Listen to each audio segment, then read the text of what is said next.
We're starting a little bit early because we have a couple of meetings before we get into our real meeting. So I'm going to call to order the regular meeting of the Cottonwoods Maintenance District. And could we have a roll call, please?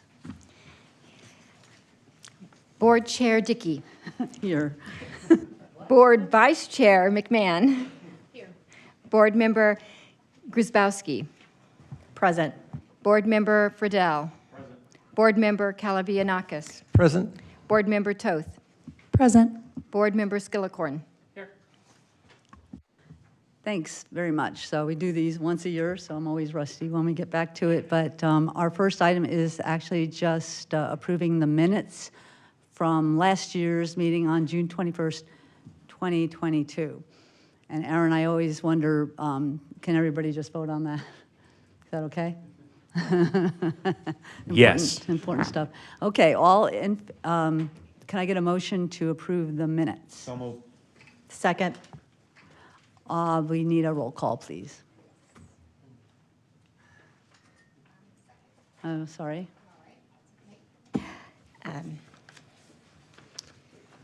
Board Member Friedel. Aye. Board Member Kasabuski. Aye. Board Member Skillicorn. Aye. Board Member Toth. Aye. Board Member Kasabuski. Aye. Board Vice Chair McMahon. Aye. Board Chairman Dickey. Aye. Thank It you. passes. So next we will have David explain to us what our next steps are on this. Thank you. Good evening, Board. So yes, this is our first of 3 meetings for the Cottonwoods Maintenance District for fiscal year 24 budgeting purposes. This is a tentative budget. Right now we have $14,768 scheduled for fiscal year 24. You can see the breakdown there among the different line items. 5,000 of that is contingency, not used unless needed. Tonight's resolution will direct staff to send out a public notice, and that will be mailed as well as published in the Fountain Hills Times. Any questions? Mayor and Aaron, I think last year when this came up, I had asked for the town staff to take a look at seeing if we could get out of this. I don't know why we're involved on the town level of doing landscaping and maintenance for an HOA, what could be an HOA area in this town. So I'm not convinced that that we're not spending an inordinate amount of time doing landscaping for this area when I think they could probably find that on their own. So I'm wondering if there's something we could do to take another look at this and see what the numbers add up for us. Sure, I'm sure that the town manager and I'd be happy to revisit that issue. I recall that we circulated an email on it last year explaining some of the pros and cons. To the extent that's something the council wants to revisit, happy to do it. Thank you. Thanks very much. So let's see, find the actual, so is there a motion there? Where is that? The minutes. Sorry, I'm scrolling through all the minutes here. All right, it's on page 6 of this particular agenda. Can I get a motion, please? Move to approve the minute. Oh, no, that's the minutes. I know, it's page 6 is the move to adopt resolution CMD 2023-01. Move to adopt resolution CMD 2023-01. Second. Thank you. Roll call, please. Board Member Kasabuski.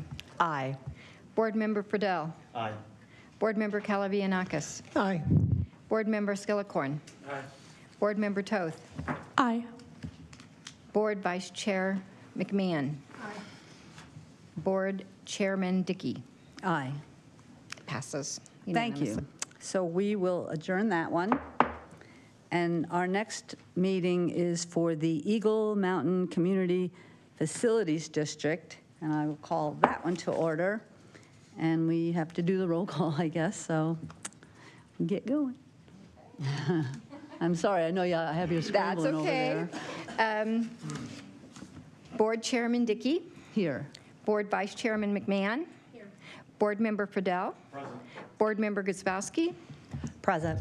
Board Member Kalavianakis. Present. Board Member Toth. Present. Board Member Skillicorn.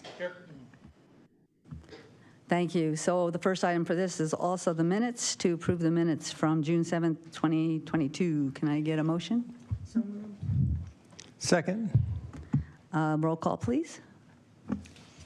Board Member Friedel. Aye. Board Member Kalavianakis. Aye. Board Member Skillicorn. Aye. Board Member Toth. Aye. Board Member Grzybowski. Aye. Board Vice Mayor. I was just waiting for that to happen. You know, Board Vice Chair McMahon. Board Chairman Dickey. Aye. Thank you. David? All right. So for Eagle Mountain CFD, they actually have retired all of their debt. The only thing that is in the budget for next year is potential closeout costs of this district. There aren't any plans to spend any of those closeout costs next year. However, we just need to have it budgeted in case something comes up throughout the year. Like I said, there's no debt to retire, so there's no tax levy. And the resolution would adopt the budget and provide the notice for publication. Thank you. Could I get a motion, please? Move to adopt resolution EMCFD 2023-01. Second. Thank you. Roll call, please. Board Member Kalavianakis. Here. Or aye. Board, yeah. Board Member Skillicorn. Aye. Board Member Toth. Aye. Board Member Grzybowski. Aye. Board Member Friedel. Aye. Board Vice Chair McMahon. Board Chairman Dickey. Aye. Thank you so much. I'm relieved to adjourn that. And now we will call our regular order. Please stand if you choose for the pledge and remain standing for the invocation.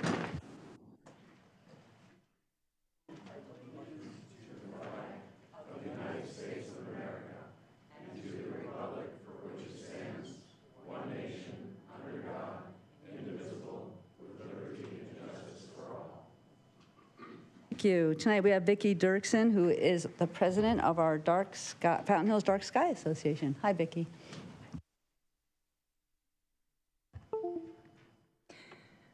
Mayor, council members, and town staff, we are all gathered in this room for the purpose of doing the business of local government. The goal is to improve the quality of our community, a responsibility that has been given to you by the citizens of Fountain Hills. This governing body represents a diverse community, and we embrace many traditions and demographics, varying religious and non-religious beliefs, a wide spectrum of political beliefs, various races and nationalities, young and old, and everything in between. Yet we all share this one beautiful community called Fountain Hills. And although we are all different, we are linked by our common humanity. We share the goal of making our community the best place that we can. So we unite here today with that deeply precious goal and common purpose. For that reason, it is incumbent upon this council to make the best decisions for our community. Wisdom, reason, and empathy are your tools. They propel cooperation, control the tone of deliberations, and lead to decisions that are right, not just for today, but also for the months and years ahead. The end result is a better, more unified community for us and for those who come after us. This is how we improve the quality of life in Fountain Hills. May this meeting end with Fountain Hills one step ahead of where it started.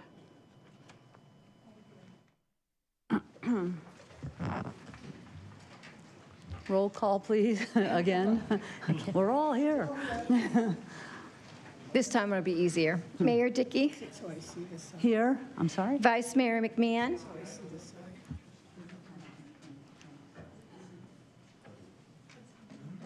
Vice Mayor McMahon. Councilmember Fidel. Present. Councilmember Grisbowski. Present. Councilmember Calavianakis. Present. Councilmember Toth. Present. Councilmember Skillicorn. Here. Anyone wishing to address the council regarding items listed on the agenda under call to the public should fill out a request to comment card located in the back of the council chambers and hand it to the town clerk prior to consideration of that agenda item. When your name is called, please approach the podium, speak into the microphone, and state your name for the public record. Please limit your comments to 3 minutes. It is the policy of the mayor and council to not comment on items brought forth under call to the public. However, staff can be directed to report back to the council at a future date or to schedule items raised for a future council agenda.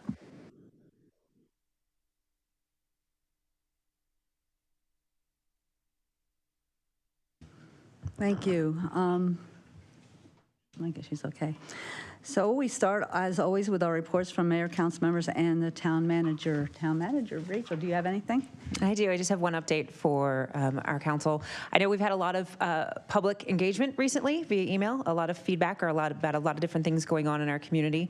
One of these items was about off-leash dogs in our parks. I think a number of you have gotten feedback about that. So I did want to share that after this, receiving the concerns, we had a meeting with our park staff, our code enforcement, and MCSO, and we've launched an awareness campaign in our parks for the next several weeks, where we're going to educate our pet owners about our leash laws and the responsibilities of pet ownership. And while we do have assistance from Maricopa County Animal Control, it's clear that we need to have a local daily canvas at this point. So our staff have taken that on, and with this joint effort, we'll be recording data and specifically engaging with the residents who do have off-leash animals. Our goal is obviously to increase awareness of our laws as well as visibility and overall compliance. And I'd like to thank the staff that came together to do this. This is a unique venture where we have a number of different departments helping accomplish this. And then we'll be back to update council with any outcomes or additional findings. That's everything I've got. I just want to give a shout out because of a community project that was this Saturday by our Four Peaks Rotary Club and Kiwanis clubs to paint 21 classrooms over at the, well, currently Fountain Hills High School, soon to be Fountain Hills Middle School campus. Those 21 classrooms were a lot for us to bite off to try and get done in one day. And this community rallied around it, and we got enough volunteers to get it done in under 2 hours, which was absolutely incredible. I cried about it on the way home, I'm gonna be honest. I just was swelling with pride for my community, so I wanted to share that pride, and thank you to all of you. I also wanna shout out Councilman Friedel and Councilman Skillicorn for coming as well. As everyone else, I would list all of your names if I could, but I feel like you'd be mad at me for being here a while. But thank you for being here, being there on Saturday. I attended the Phoenix East Valley Economic Vitality Committee meeting. There was one League of Arizona legislative update call. Last week, I also went to the Arizona Association for Economic Development Spring Conference, and that's generally for economic development staffers. But it was interesting to go as a council person to hear the presentations made specifically for staff.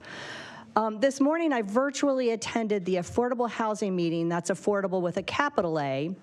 One of the interesting programs that they discussed was affordable housing for seniors specifically over the age of 62. It was really very interesting, and the project that this particular company worked on, when we picture that kind of thing in our head, we have a tendency to picture your traditional mobile home park, but these were actually what I'm calling little houses. I live in a little house myself, so it was like the size that I live in now, and it was an amazing project. It was kind of a cool call to be on. Thank you. Thanks, Mayor. I did attend the domestic violence regional meeting where their focus this meeting was on teen dating violence, and we'll have more to report on that at our next meeting. And I did attend the community painting party. I think there were over 150 people that showed up for that. So again, kudos to the people that got that organized. And I think we saved the school district, up to that point, it was $90,000, but they figured that day was another $40,000 in expenses. So that's money that can be used for other projects around the schools. This Saturday, there's going to be Paws on the Avenue in front of Classy Jazzy, so if you're around between 11 and 2, make sure you get down there. And then, Mayor, I'd like to give a shout out to Albert Kurzadak. This is a resident in town that somebody dumped a big pile of garbage behind, the bank, Wells Fargo Bank in town here, and this gentleman on his own accord went out there and cleaned up that mess and got it all cleaned up for the town. So just a shout out to him. Thanks for doing that. We really appreciated that. Thank you. Good evening, everybody. I attended our pedestrian traffic and safety committee meeting and was updated on the sidewalks and our traffic, and it's moving along.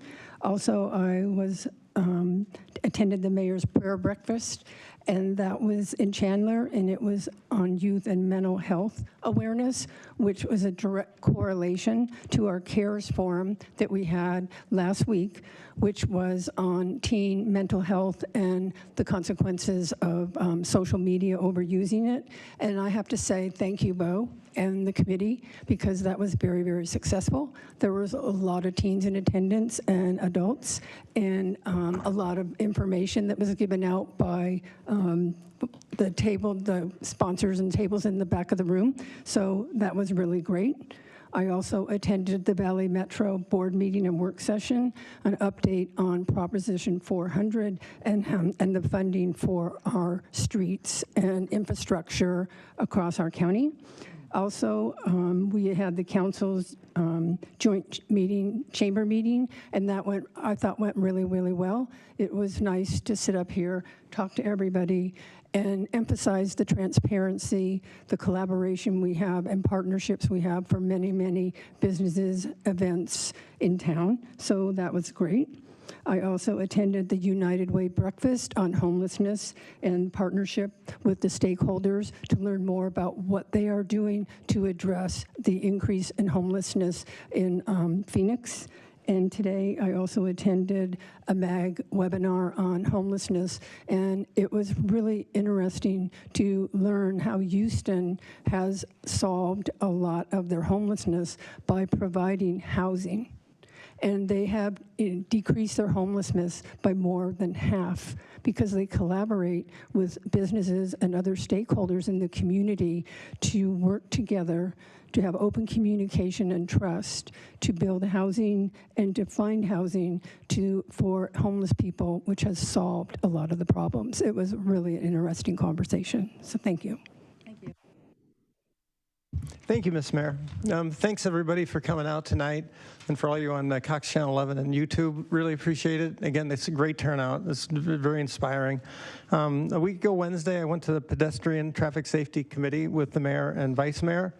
Safety is job one in Fountain Hills. The mayor, vice mayor, and myself, along with the town engineer and other selected staff, went through a lot of no, I wouldn't say complaints, the feedback that we've gotten from the town on traffic safety, sidewalks, pedestrian safety, and we literally go through those one by one to address them to make sure that all your concerns are being addressed. Some people don't know that, but these things don't go off into the ether. They get taken care of by our town. Again, like the vice mayor said, reduce the speed of motor vehicles, reduce pedestrian risks at street crossings, provide sidewalks, and separate from vehicle traffic, improve awareness and visibility, improve pedestrian motorist behaviors. That's really important, and I'm really happy to be in that committee. Friday, I did the Meal on Wheels again, which was very satisfying, and I also did the Munch and Music. And this was the last one for this year, but it's a free program. This was done by the Fountain Hill Saxophone Quartet, and it's free to the public. There's probably 200 people there, and it's just a wonderful thing that our town provides at the community center. And that following Tuesday, I did go to the TAMA and Amanda's economic downtown briefing. Thanks, Amanda, for that. We exchanged a lot of good ideas. It was very productive. Later that afternoon, I too attended the joint mayor, council, and chamber session to establish better communication, share ideas, improve the business climate in Fountain Hills. The chamber staff were friendly, professional, and very informative. I'm looking forward to making this a regular part of our meeting schedule, maybe on a quarterly basis. Last Friday, this is probably the highlight of my 2 weeks, the Salt River Project, SRP, invited myself and other officials to go on a helicopter tour of their watershed and of Arizona. And so, although I do suffer with motion sickness and I'm afraid of heights, that was too good to pass up. So they took us up. I was with Solange Whitehead. She's on the city council for Scottsdale, and with many other of my colleagues. And we had just a spectacular tour. We saw the watershed. In case people don't know, the Salt River Project encompasses two separate entities: the Salt River Project Agricultural Improvement and Power District, an agency of the state of Arizona that serves the electric utility and the Phoenix metropolitan area, and the Salt River Water Users Association, a competitive cooperation that serves the primary water provider for much of Arizona. So they've got a lot on their plate. Lastly, earlier today, I attended by Zoom, because I had to be at this meeting tonight, the League of Arizona Cities and Towns Public Safety, Military Affairs, and Courts Policy Committee meeting. This is done by the League of Arizona Cities and Towns, and it provides an important link between the 90 incorporated cities in the town of Arizona. There's around 25 people from the cities and towns all over our state. They were all mayors, vice mayors, and council people that were there, and to provide direction for possible future legislation or to just table ideas. So it's an exchange of ideas for the betterment of our whole state.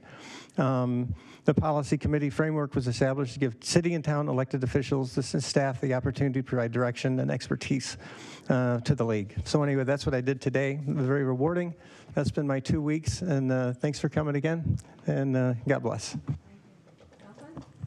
Thank you, Madam Mayor. Well, the pain is finally off my hands, so we'll don't have to go into that. I did attend a CAP seminar. It's the Central Arizona Project, and that is the water canal system from the Colorado River. Fascinating how federal policy dictates that and how it affects Arizona and our water supply. A little bit different with the SRP, because that is our own watershed, not the federal government's watershed. So I did that, and actually I did want to keep it very brief. About 35 minutes ago, when I left the varsity baseball game, we were up 7-1, and that was the end of the fourth inning, and we were doing a really good job. So, and that's a playoff game. So go Falcons.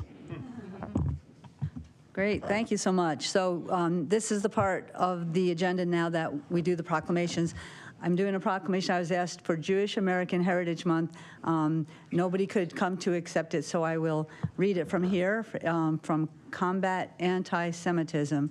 Whereas on April 20th, 2006, after resolutions passed unanimously in both houses of Congress, President George W. Bush proclaimed that May would be Jewish American Heritage Month to recognize a more than 350-year history of Jewish contributions to America and culture.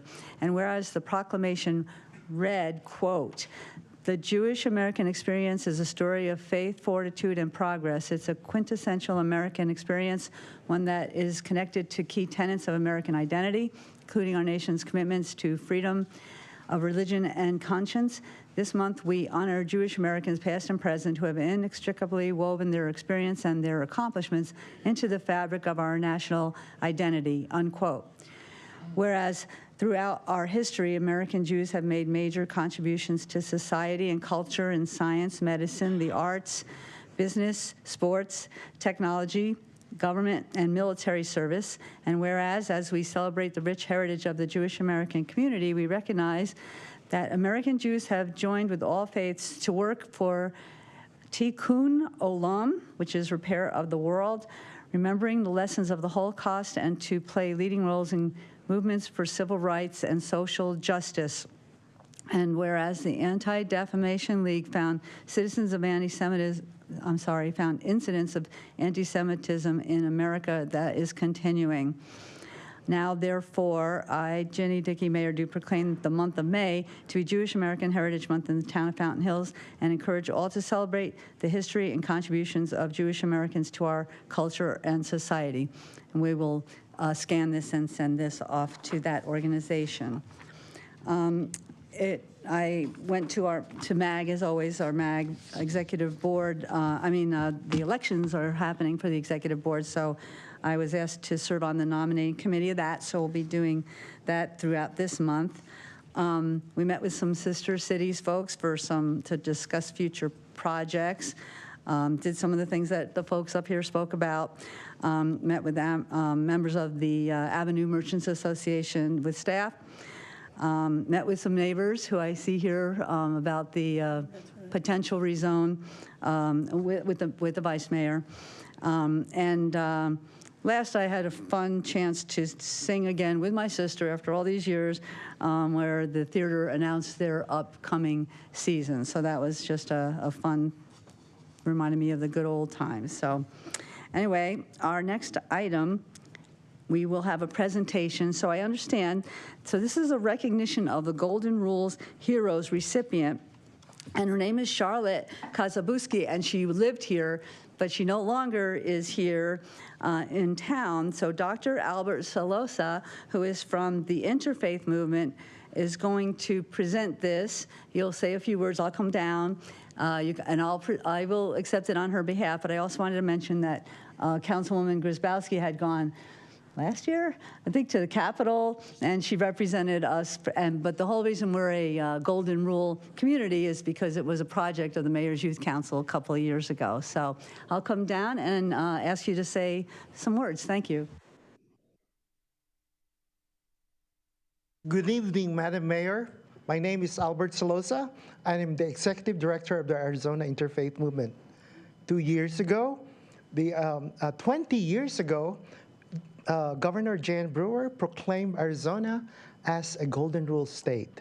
2 years ago, thanks to you, you proclaimed Fountain Hills a Golden Rule town. Now, I would like to emphasize that this is so important to all of us. Oh, I would like to address, and I will not filibuster, even though I can speak for a long time. I would like to make a point that the Golden Rule is do to others what you would not be done unto you. And I know all of you know about this. And so the Golden Rule is something that is present in all the religions of the world. And so I have so much appreciation for all that you do, Madam Mayor, in the town of Fountain Hills. One thing that I would like to share with you is I write articles in the Arizona Republic. I heard one report saying that there was this man who helped clean up the garbage. If I have heard that news, I will write about it. Because what do we want to happen? We want to have kindness, civility, empathy, and respect. That's what we want to promote. So, Madam Mayor, it is my distinct honor to present to you this certificate of Golden Rule Hero. And so I hope that in the coming months, we will partner together, and I will get news from Ms. Mendenhall to you, members of the City Council, all the good things happening here in Fountain Hills, and I will write about them. Actually, the City of Surprise had been covered twice already. So we need for Fountain Hills to do the same. So that's all I'm going to say, and so I would love to hear your response. Thank you. Well, why don't we have a photo here, and then I'll thank you for your acknowledgement. Thank you for that, and I would like to post this photo on our website, and who knows, this might land in the Arizona Republic.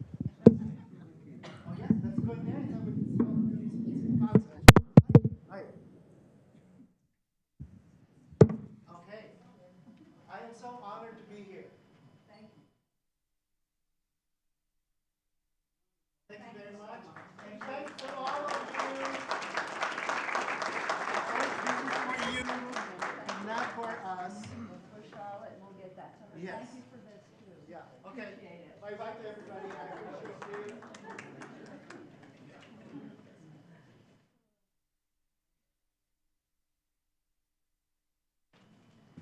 So Charlotte, wherever you are, this is for you. We'll get this to you. Thank you so much. Our next item is, let's see, call to the public.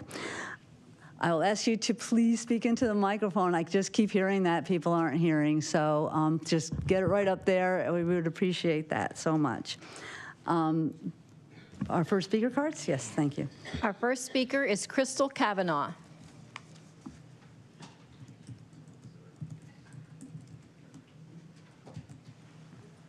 Also known as a frequent flyer, according to the letters to the editor. The rezoning of the R10 parcel at Mountainside and Palisades was publicly noticed in the newspaper, posted on zoning signs, and neighbors were alerted by the town that it would be on tonight's agenda. Then at the 11th hour, it was canceled and delayed for over a month until June 6th. Needless to say, this caused much angst within the Mountainside Lost Hills community.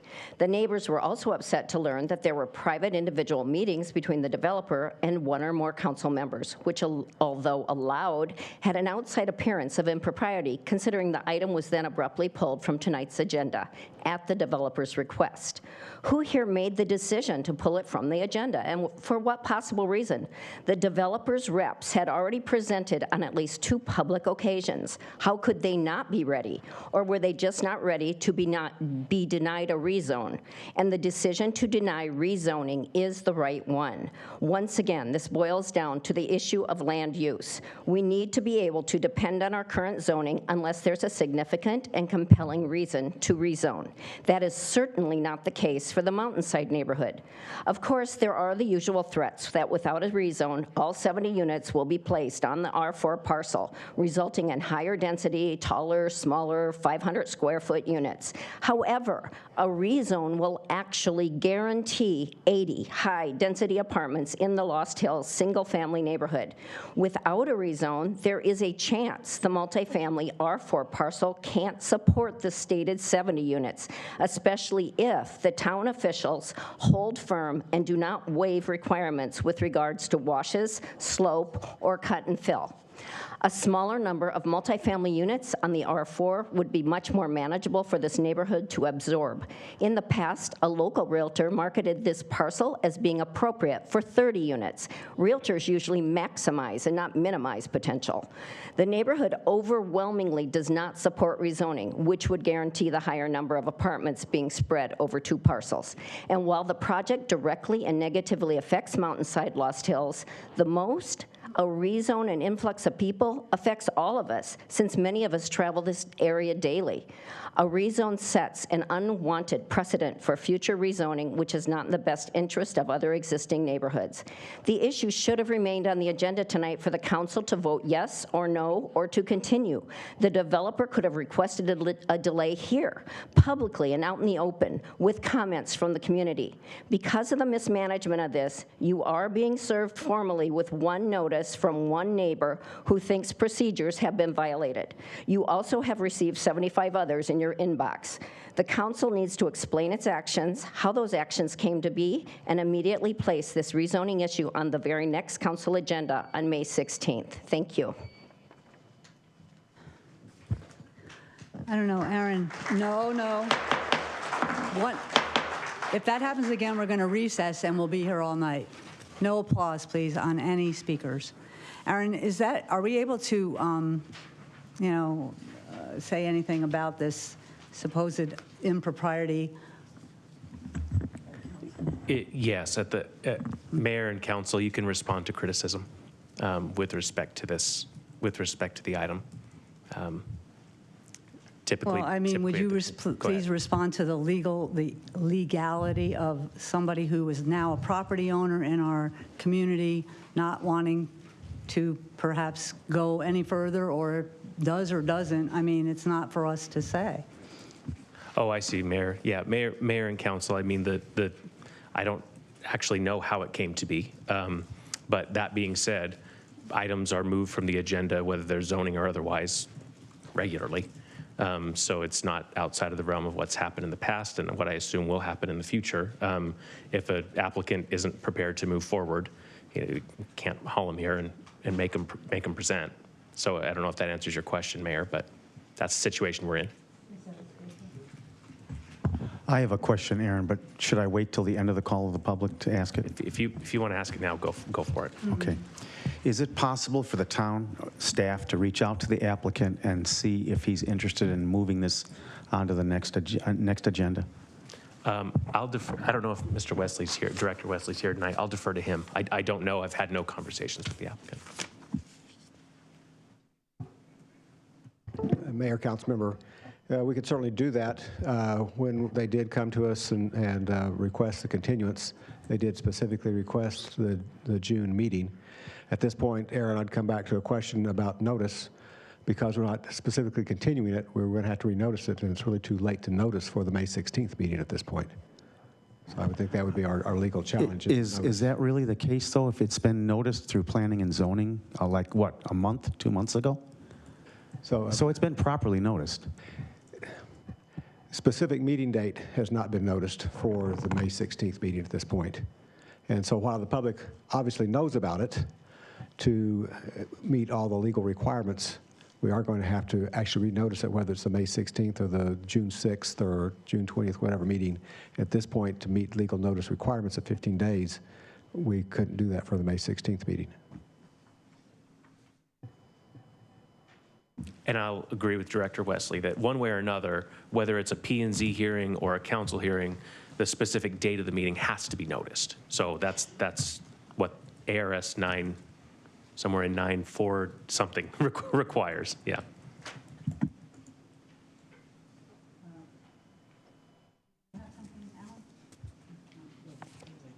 Because it was lit up, that's all. Yeah, that's okay. Well, basically, I think I mentioned that I met with the neighbors, and I was happy to do so, and I met with the developers too, of course. We have to get as much information as we can.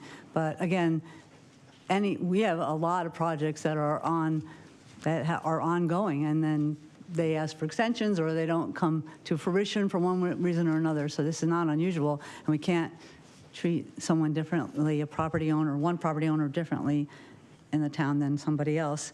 And the agenda was never publicized with this item on it. So next, please. Doreen DeLucia.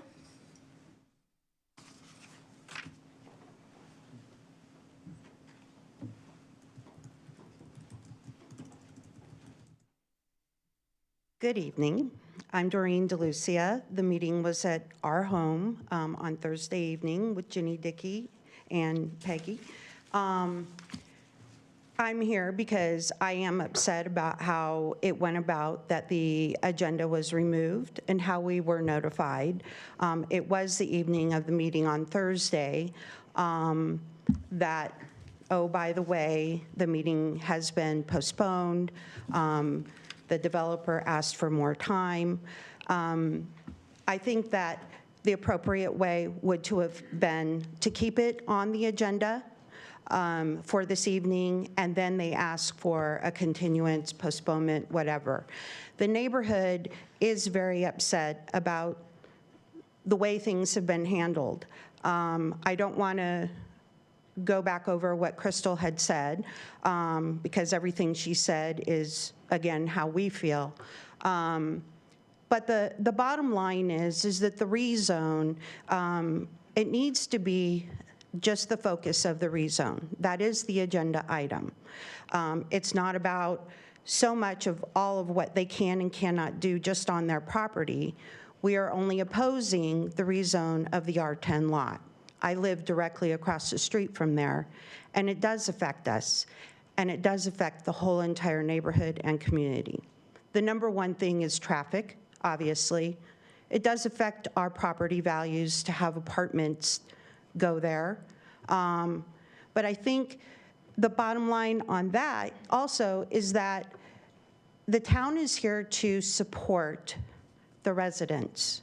We're the ones who elected you to represent us and to respect our feelings and our livelihood and the reason why we moved here. We all moved here for peace and quiet, beautiful views, the small town community, and I think we need to uphold what was put in place many, many years ago in zoning, which is a promise.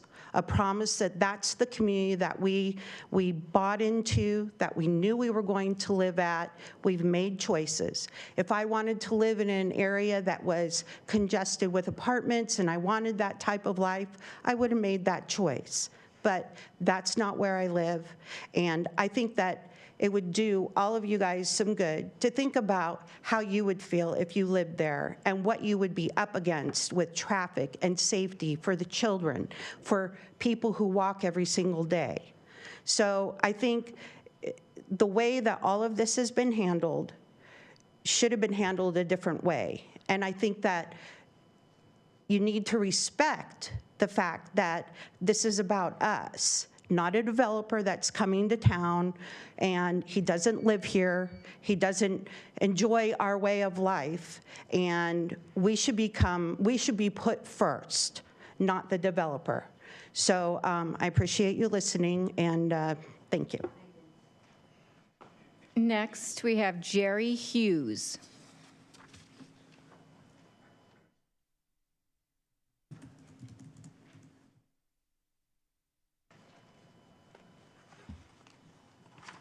My name is Jerry Hughes. I live at the Village of the Town Center. Can you hear me? Okay. I live at the Village at the Town Center. And what my concern is today is I am representing Bruce and Dee Pearson, who also live at the Village of the Town Center. They could not be here today, and they live at Unit 1080, which is the bottom level of the building 27. Okay, I will read their letter. Mayor Dickey and the Fountain Hills Town Council, my wife Dee and I are residents of the Village at Town Center, Unit 1080 and Building 27. The building most adversely affected by the relocation of the community garden. Initially, we were pleased that the relocated community garden would be our neighbor. At that time, we had no understanding how the relocation would adversely affect our home. We have three primary concerns: our view, aesthetically considerations, and our safety. Before going into detail, we believe that if we had had the opportunity to meet prior to the construction and that our concerns be considered, we would not be here expressing our concerns and complaints. You may not have a legal obligation to share the plans, but if you want to be neighborly, that is, good neighbors, you should have first met with us, shared your plans, heard and considered our concerns, and, if possible, make appropriate changes. Don't you want to be good neighbors and have our concerns as residents in your community be considered? Our view. Prior to construction, we had a beautiful view of the mountains and landscape. Now, living in the lower unit, we look up to see cinder block structures and two unsightly shacks with almost no view of the mountains and landscape.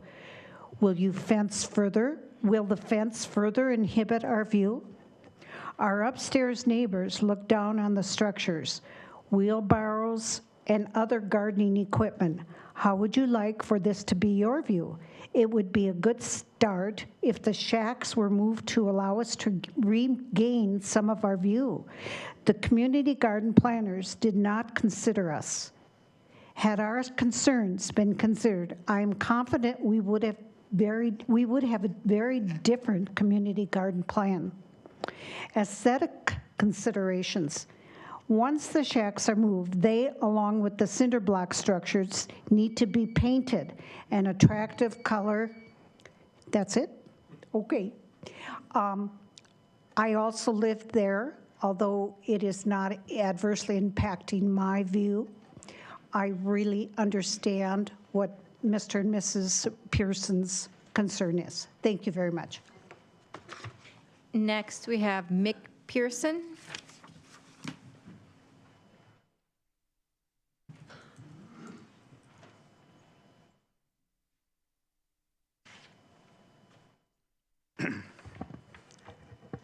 my name is Mick Pearson, and I spell it different from Bruce Pearson. We're not related.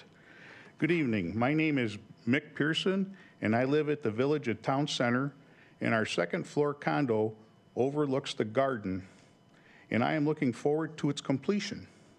However, I wish the Garden Design Committee would have asked for our input since we are your immediate neighbors. At the moment, there is a 3-sided cinder block structure for housing garbage cans, wheelbarrows, wire rolls, and assorted garden tools. At present, there is no plan to enclose this 3-sided structure. Section 5.18 and 5.12 of Fountain Hills Code addresses the concern of no gate or door for shielding public view of these materials. Our second floor patio looks directly into this structure. Secondly, the placement of the mulch piles is on caliche soil, which is very non-porous.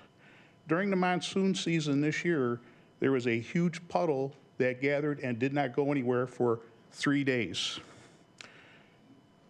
During a heavy rain, where will the runoff from the mulch pile go? Has there been an environmental study regarding this scenario? Also, has there been any study regarding fire codes for open air mulch piles? Has there been any study regarding offensive odors coming from this mulch pile?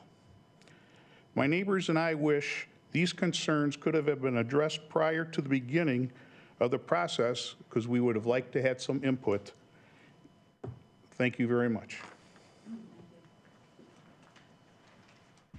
Next, we have Jean Caskey.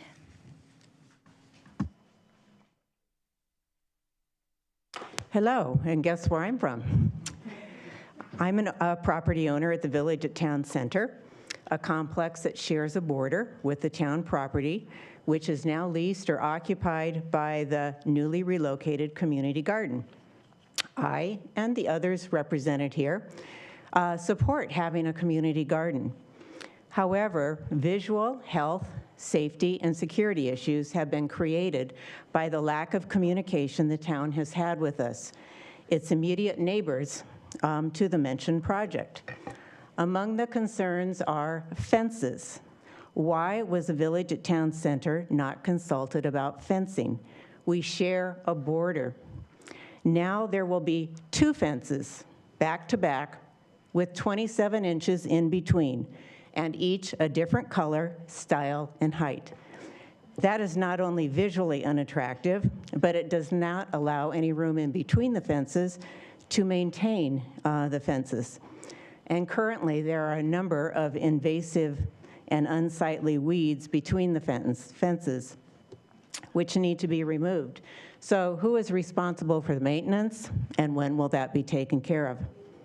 And furthermore, because of the new arrangement of the fencing, that has created more privacy, security, and safety issues for us at the Village at Town Center. Another issue is the traffic, dust, and the noise. Construction vehicles continually use the area closest to residential areas, approximately 20 feet from our patios. Why did any of this need to take place directly in front of us when the public parking lot could have easily been utilized for this purpose? Why did a mountain of dirt have to be dumped directly in front of our condos and remain there for the past 4 months? The area in front of the Village of Town Center should not be accessed for construction or delivery vehicles in the future. Enough is enough. It is not a road. My neighbor has spoken about the compost cinder blocks.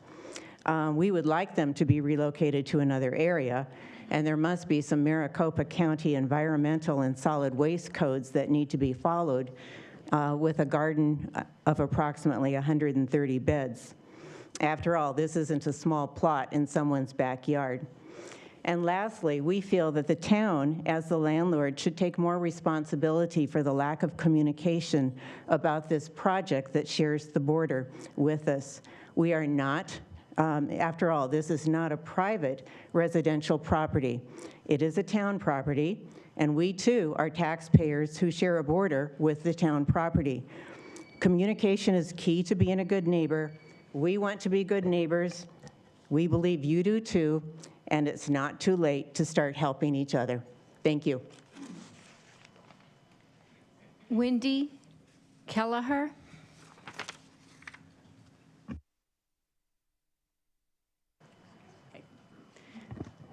And I represent the Board of Directors at the Village at Town Center Homeowners Association. The town of Fountain Hills owns 2 parcels that border us, one large parcel on our west and one on our north, a lot 70 feet wide and 471 feet long, extending from the Centennial Circle to Verde River Drive. These are public parcels, and taxpayers should have some say in how they are developed. You've heard tonight and in the past few weeks our frustration with what happened because we were not given a voice during the planning stages of the parcel along our west border, setting a bad precedent. Please know that what happens on both of these parcels affects not only the 5 adjacent buildings, but our entire community in terms of property values, maintenance costs, a mutual quality of life, and we deserve a right to have a voice in what happens there. Therefore, we are asking the council tonight to consider the following 3 solutions to the problems we now face on our west border. First, cost share a hedge between the properties to extend from the retaining wall behind Building 26 to the southern edge of our property, El Lago Boulevard. Fountain Hills' cost would be to provide approximately 30 medium-sized bushes or trees. Our cost to plant and provide water, weekly maintenance. Second, cost share 1 modified fence extending from the corner of Centennial Circle all the way to El Lago. We would then remove our existing fence with both entities maintaining and weeding on either side. Fountain Hills' cost would be to continue building the fence. Our cost would be to remove the existing fence and then maintain the landscaping along the new fence. And then third, which you've already heard from my colleagues in the Village at Town Center, number 1, construct a gate across the front of both cinder block structures to screen the street level. 2, erect a canopy over the top of the structures in order to screen the overhead view. 3, plant low, fast-growing bushes between the properties and around the structures. And 4, paint the shacks aesthetically pleasing in earth tones so they blend. The bottom line, Mayor Dickey, councilmen and women, is communication and cooperation. We are willing to cost share with you and the garden managers to create a thing of beauty along our borders, but we must have your commitment that you will meet us halfway. Will you do that? Thank you.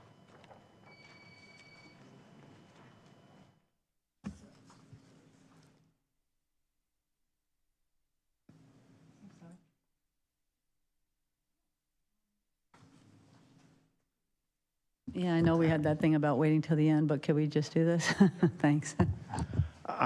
I know they're going to be doing some painting out there, but can we look into these other solutions? Is there something we can do from the town's aspect? Can we contact the landscape architect and the garden and maybe get a meeting set up so that maybe we can go over these items? I think that would be wise, and I will share that we've had a number of meetings with them, and I know we've reviewed a number of plans. I know Director Weldy's been involved, as well as Director Wesley, so there's been a number of staff engaged in this process. My understanding, and I'm not going to hold them, I mean, when they shared it with us, there was a discussion of gates across the front of the structures, as well as plantings and other things to help shield. So I do believe that that is in the works, but it would be great to make sure that everybody's getting the same message. And I know they're going to do some painting out there too, so we need to verify all that and then get back to these people and let them know what the plan is. Correct. All right, thank you. Next, we have Michael Rogala.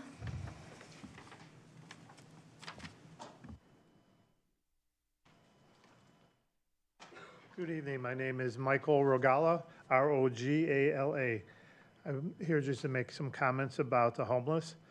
I would like to state my concerns that this discussions of the homeless encampments and other homeless issues have been put off until June.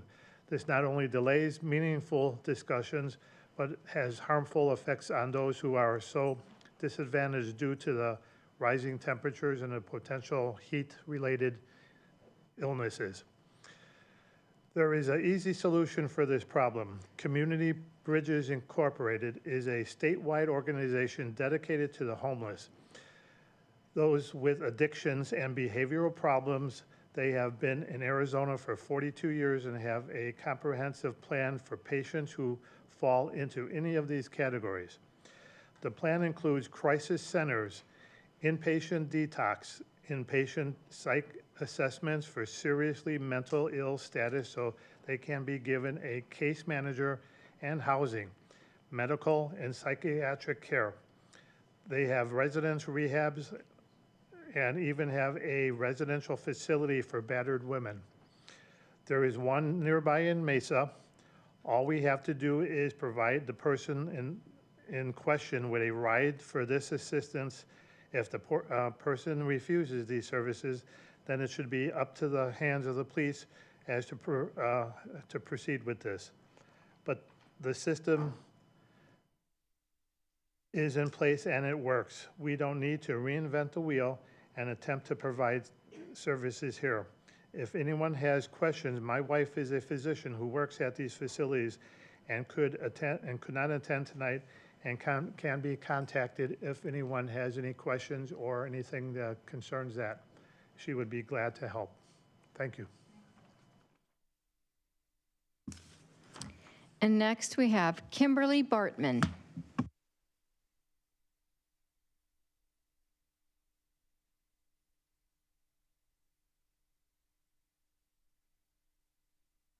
Hello, Mayor and Council. I'm Kimberly Bartman, and I've lived in town over 20 years. And I appreciate you guys all offering your service to our community. I just, after hearing about the Golden Rule, and I guess we've been a Golden Rule community for a couple years, I'll leave this very open and not attack anyone personally. But I've seen a lot of social media posts from certain people, and I know that certain people that block some of their constituents from being able to comment on their social media. And I've seen some really negative things said about the LGBTQ community and different religions, especially Muslims. And I appreciate, and also negative things about people moving here from California that is just really upsetting. There's people from California that are Republicans, independents, libertarians, Democrats. We don't need to put down people moving here from California. I think that's, we're all a lot of us are from somewhere else. I know, Hannah, you're here, you're born and raised, but a lot of us are here from other places. And I really encourage you all in your social media, when someone calls out and says something negative about the LGBT community, Muslims, or people from California, that you would speak up and support everyone in our town. Thank you. That's it for public comment. Thanks very much. We appreciate everything that you've said, and we'll follow up as we can. Our next item is our consent agenda. And unless anybody wants something off, could I get a motion, please? Move to approve the consent agenda. Second. Thank you. Roll call, please. Councilmember Skillicorn. Aye. Councilmember Toth. Aye. Councilmember Grzybowski. Aye. Councilmember Fidel. Aye. Councilmember Calavianakis. Aye. Vice Mayor McMahon. Mayor Dickey. Aye. Passes unanimously. Thank you. So our first agenda item is the appointment of members to towns, boards, and commissions. You can read in our packet what our process is. These names have been forwarded to me for appointment as follows.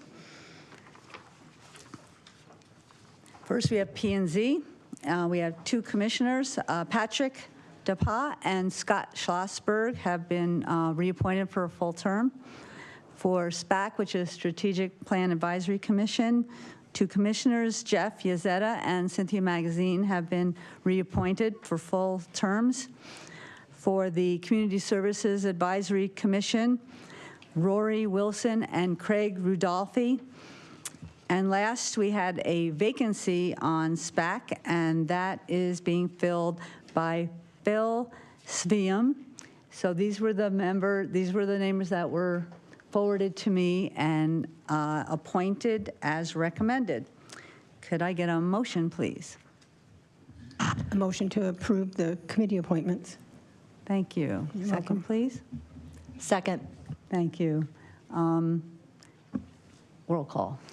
Councilmember Toth. Aye. Councilmember Grzybowski. Aye. Councilmember Friedel. Aye. Councilmember Kalavianakis. Aye. Councilmember Skidlicorn. No. Vice Mayor McMahon. Aye. Mayor Dickey. Aye. Thank you for wanting to serve again, and appreciate all your work on the commissions. Our next item is, and thank you to the subcommittees as well for making the recommendations.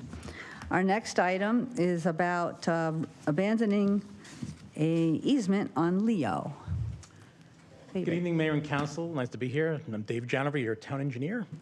And I'm here to talk about the request for an easement abandonment at 9048 North Leo Drive. First, I just want to say this is kind of an opportunity for us to kind of discuss what easements are. It's a kind of an opportunity for a very brief, just a very brief lesson on what easements are, just to define them, what the uses are of easements, how they limit a property for owners, and then an overview of our town's easement abandonment process, and then just an overall discussion of tonight's subject application at 9048 Leo. So what is an easement? An easement is defined as a specified area on a lot or a parcel of land that's reserved or used for the location of and/or access to utilities, drainage, or other physical access purposes, or for the preservation of undisturbed terrain for the benefit of the general public. So an easement, if an easement is placed on someone's property, that property owner still owns that area. It's owned by the property owner for which the easement lies on, but it can be used or accessed by others depending upon the type of easement that it is.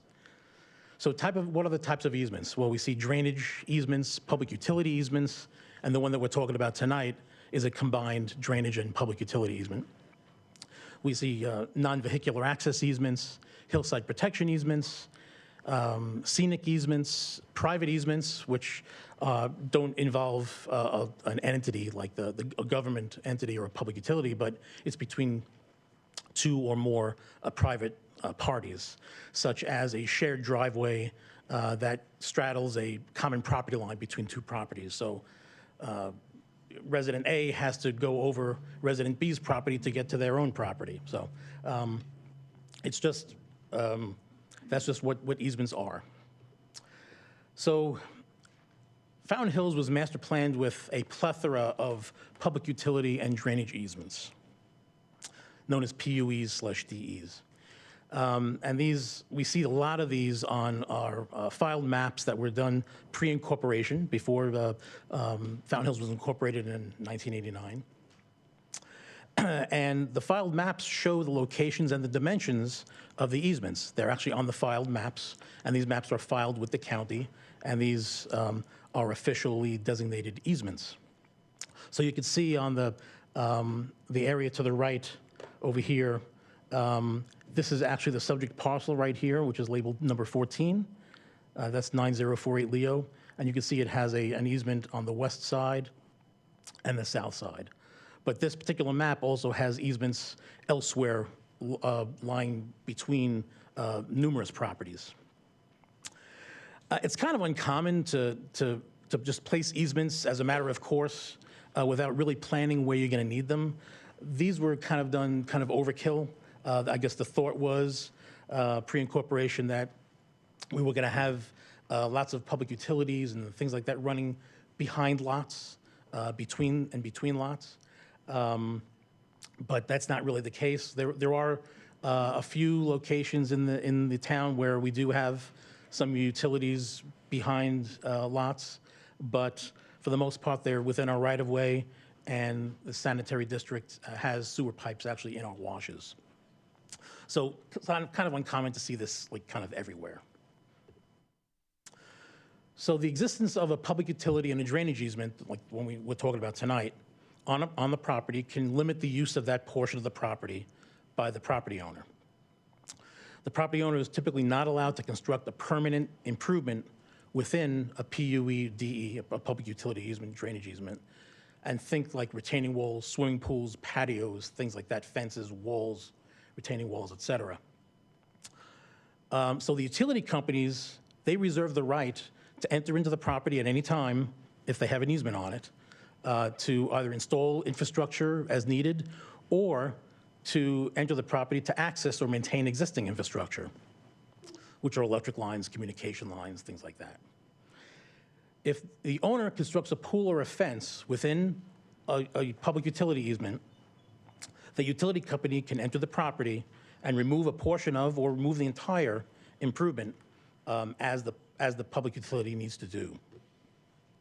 Just real quick, but they would have needed a permit for that, and we wouldn't have given it to them, right? Yes, so, so normally if anything that requires a permit, we would take a look at that and say, no, I'm sorry, it's in a public utility easement. You need to either abandon the easement or you have to relocate that particular improvement.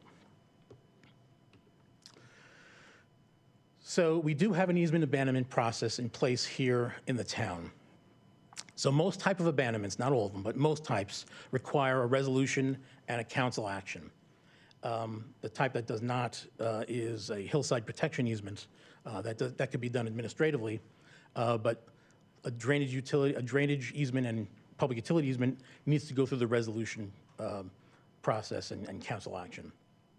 And we do have a process in place for property owners to come into the town and abandon public utilities that are on their exist on their property. The first thing that they need to do before anything is they have to contact each of the 6 public utilities to request the utilities approval on the easement abandonment. And those utilities are EPCOR Water, Fountain Hill Sanitary District, Southwest Gas, SRP, Cox and Lumen, which is formerly CenturyLink.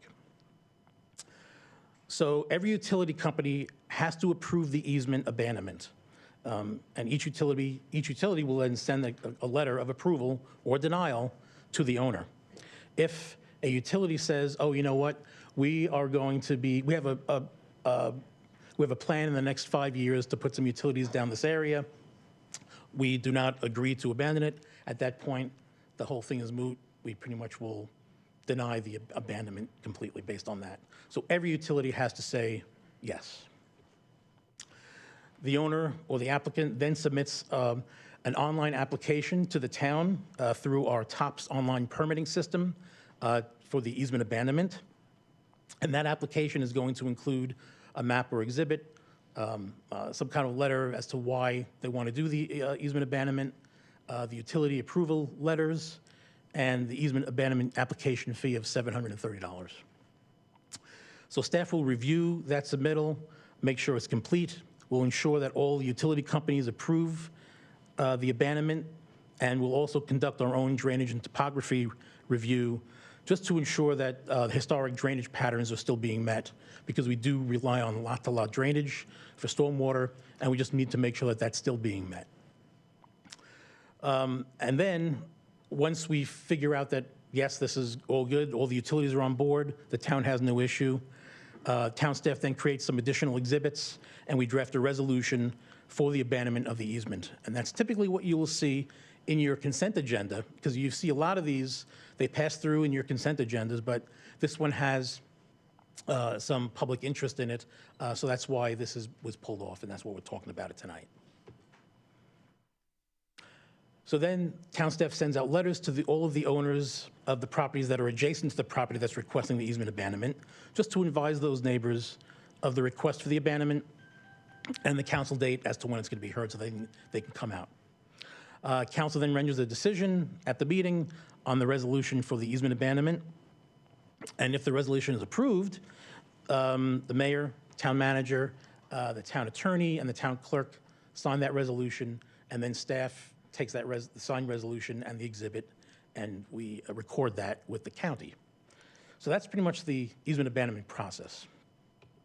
And if the easement is not abandoned, if it's decided that it will not be abandoned, then the easement remains in place, and pretty much everything else that I said. The utility can come on there at any time. So now I'd like to talk about the situation and the circumstances that surround this particular application at 9048 North Leo. So the homeowners at 9048 North Leo Drive removed quite a number of mature trees and vegetation from their yard, as well as from adjacent property. This caused quite a disturbance with surrounding neighbors, and I believe some number of them are here tonight. And the NPOA, which is the Neighborhood Property Owners Association, directed the homeowners of 9048 North Leo to replant the trees and the vegetation. Now, the homeowners submitted a landscape plan to the town showing this proposed revegetation plan, and the plan was reviewed by the town's senior planner.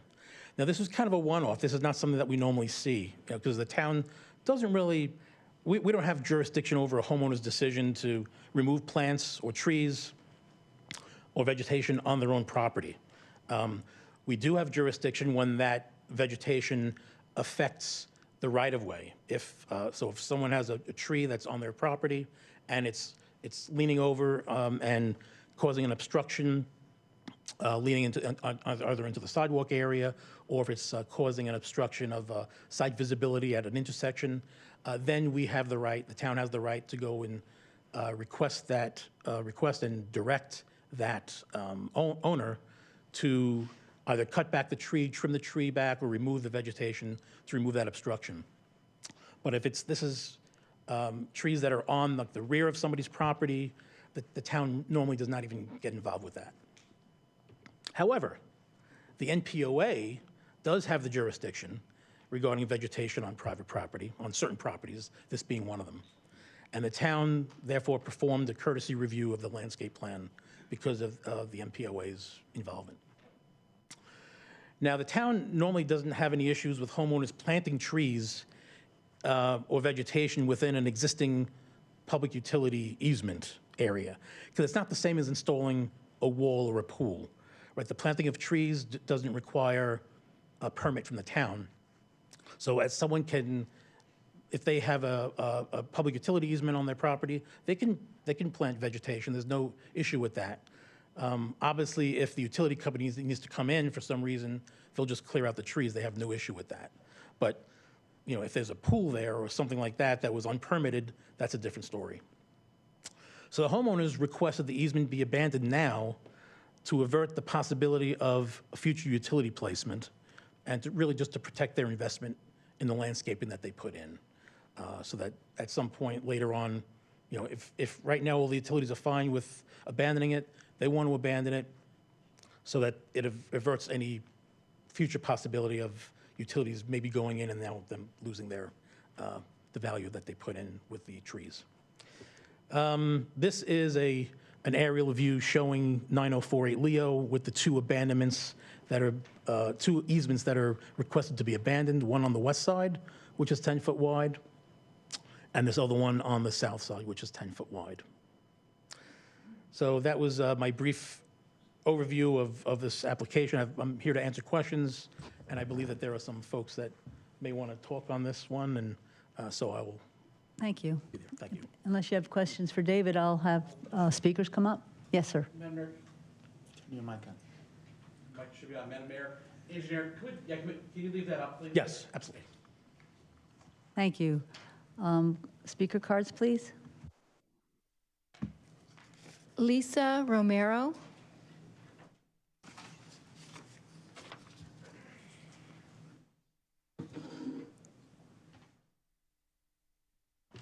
Good evening, everyone. As a concerned Fountain Hills resident, I am speaking to the council about the Palmers property and the request to have the town abandon the easement. If you look at the Palmers lot, you will notice that they have adequate land to plant their trees below the easement on their land.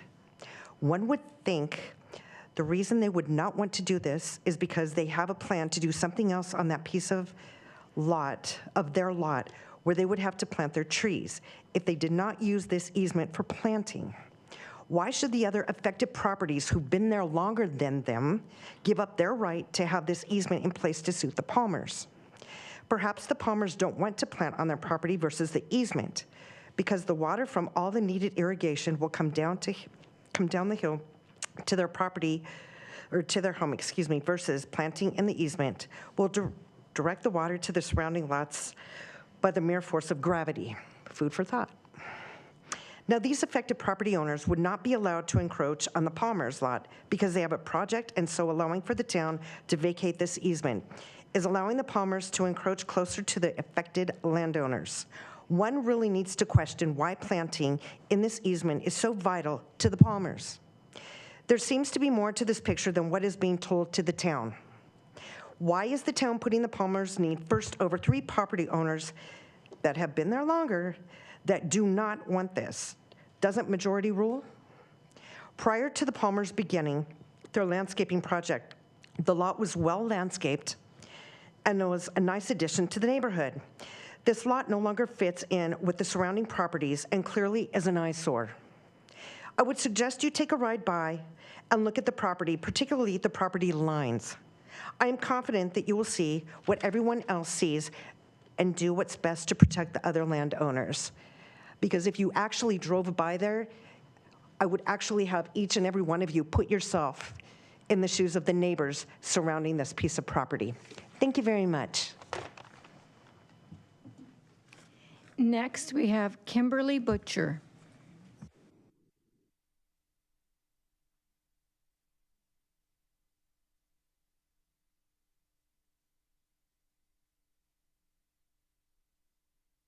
Hi, my name is Kimberly Butcher, and I'm one of the neighbors that's affected. Basically, I'm just going to read to you, it was just a very confusing event that happened. I received a letter on April 17th, 2023, stating I had until April 25th, 2023, to provide input for the town council meeting on May 2nd. I firmly oppose this abandonment, and I called Dave to tell him so and discuss what steps I needed to take next. This call was on April 18th, a week before the deadline date stated in the letter that was provided to me in the mail. Dave informed me that it was already approved, and the request of the Palmers to abandon the easement had already been granted.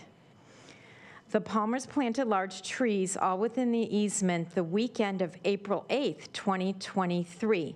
I actually had a conversation with them, and they had told me that they had asked the town to abandon the easement, and I was like, wow, I wasn't aware of that at all. And then I get a letter in the mail about it, and Dave said that everything was already done, and I said, well, I just don't understand, Dave. The letter's asking for my opinion if I have any opposition to this, but yet you already granted them permission to go ahead and plant, and they told me that you did. I asked them in a very friendly, neighborly way. We were talking. And he said, oh, yeah, the letter's just a formality. You don't really have any rights in this. And I said, I don't understand why then the letter was sent out to me if I don't really have any rights. So that's how it all began. So I said, so the letter basically was just false information. So I just, said to him, I'm just going to put this in an email and just say that I was not for this, that I would oppose it, and I didn't understand why I wasn't given my rights in the letter. And then I called him again, and he said, you can come to the meeting. And the only reason I didn't want the easement granted, like basically for me as the homeowner, is the easement just provided a 10-foot buffer to both homeowners. There was no reason to take away this boundary. I bought it this way. The easement has been in place many, many, many years. We all have very big lots there, and there was just no reason to encroach and plant in the easement. No one needed that room to plant. It'd be different if everyone had really tiny lots there, but we don't. We have really nice, large lots and plenty of room to plant. The trees they planted right now are not that big, but they will grow. Those type of trees, I've looked them up, should be 40 to 50 feet tall, and I do believe that they will come across the border. There was just no reason to have this issue that's now been created between neighbors. I mean, neighbors want to get along. And there was just no reason to abandon this easement and now create this, like for no reason. Everyone had plenty of room to plant. The Palmers had plenty of room to plant. I have plenty of room to plant. There's no reason to go in that area. It was nice to have that buffer. So thank you, ma'am. I was opposed to it. Thank you. Appreciate it. Next, we have Cynthia Park. Or it could be Paskey. I'll let you tell me. Cynthia Park. Okay, good evening, Council. Good evening, Mayor. I'm here to express a statement regarding this easement. I am one of the property owners that's affected by this. We purchased our home full well knowing that there was an easement, and we actually found it to be beneficial to us. I had owned a previous property that had an easement and enjoyed the liberties of that easement, okay? It has been there for years. All parties have enjoyed the land as is. Why should the town change what has worked well for the majority of the landowners on this easement, okay? Taking away the easement takes away the opportunity for any future utility lines. Now, I know all of those companies have been contacted and said at this point they do not need this. I don't think they have a crystal ball. I don't think they can say that in 10 years from now, 20 years from now, they might not need that. They're saying in this moment in time they don't need it, okay? So taking away that easement takes away that opportunity, and I am not in favor of that. Okay. Why would a property owner give up an easement? Think about that for a second.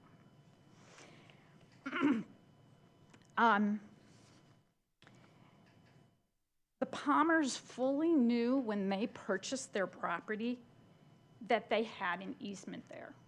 They were well aware of it. They were well aware of it when they created their landscaping plan.